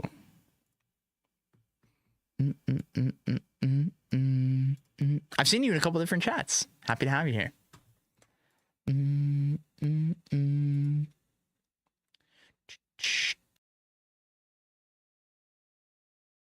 Is that Orcane gonna be an emote? It is an emote. You can use it right now, buddy. It's already there. You didn't even notice. Look, my man's got caught right there. Oh, I've been caught. Hands up. Bro didn't look at the emotes. It's right there. I've been watching the whole time. I didn't want to interrupt. Ah, no worries. No worries. I appreciate it. By the way, guys, don't forget we have the Zeekly again this Sunday. This one should be featuring Mr. Cake Assault himself, and Zeus the Goose is going to be commentating with me. It's going to be a fun one. Is it going to be a sticker? Soon. Hopefully. I got to add it still. But yeah, Riley, are you here? If you're here, put that on the to-do list. Okay, Hot is ready. Bro is fiending. Holy fiend. Hey, buddy. Do I have to check in? Nah, I think you're good. Cool. I need to double check on seating and stuff like that. There's also one last team jumping in. Okay. Zeus and Sophie, yeah. Reverend Lucio, Sago Zen, then us. Is Zarya good? Who? Zarya? I don't know that name. Zarya's in your Discord. They are? I think so. I've been caught. Fucking everybody put the caught emote. HT Spider, thank you for the follow. What's up, man? I thought they were. Or no, it's Xena. Never mind. You're not caught. Not caught. Oh, okay, not caught. Hands down. Hands down. We're good. Hands down. Are you streaming still? Yeah, I'm still streaming. Oh, hello. What's up, chat? Everyone say hi to Hada. Yo. Dubs Dojo with Hada. Yeah, chat. The Dubs God himself asked me to team with him. We did it. It's me. I'm here. It's you. All right. It's me. All right. Let me quadruple check it. Might I trouble you to switch my team with Tariq? Lucio is MIA. Oh. What's up? Hang on. It looks like Lucio is not available. Oh, did Mr. Lucio not wake up for bracket? Uh-oh. It seems as though. Uh-oh. Nap time took over, chat. So I might have to switch this seating around. He's gonna get banished to the losers.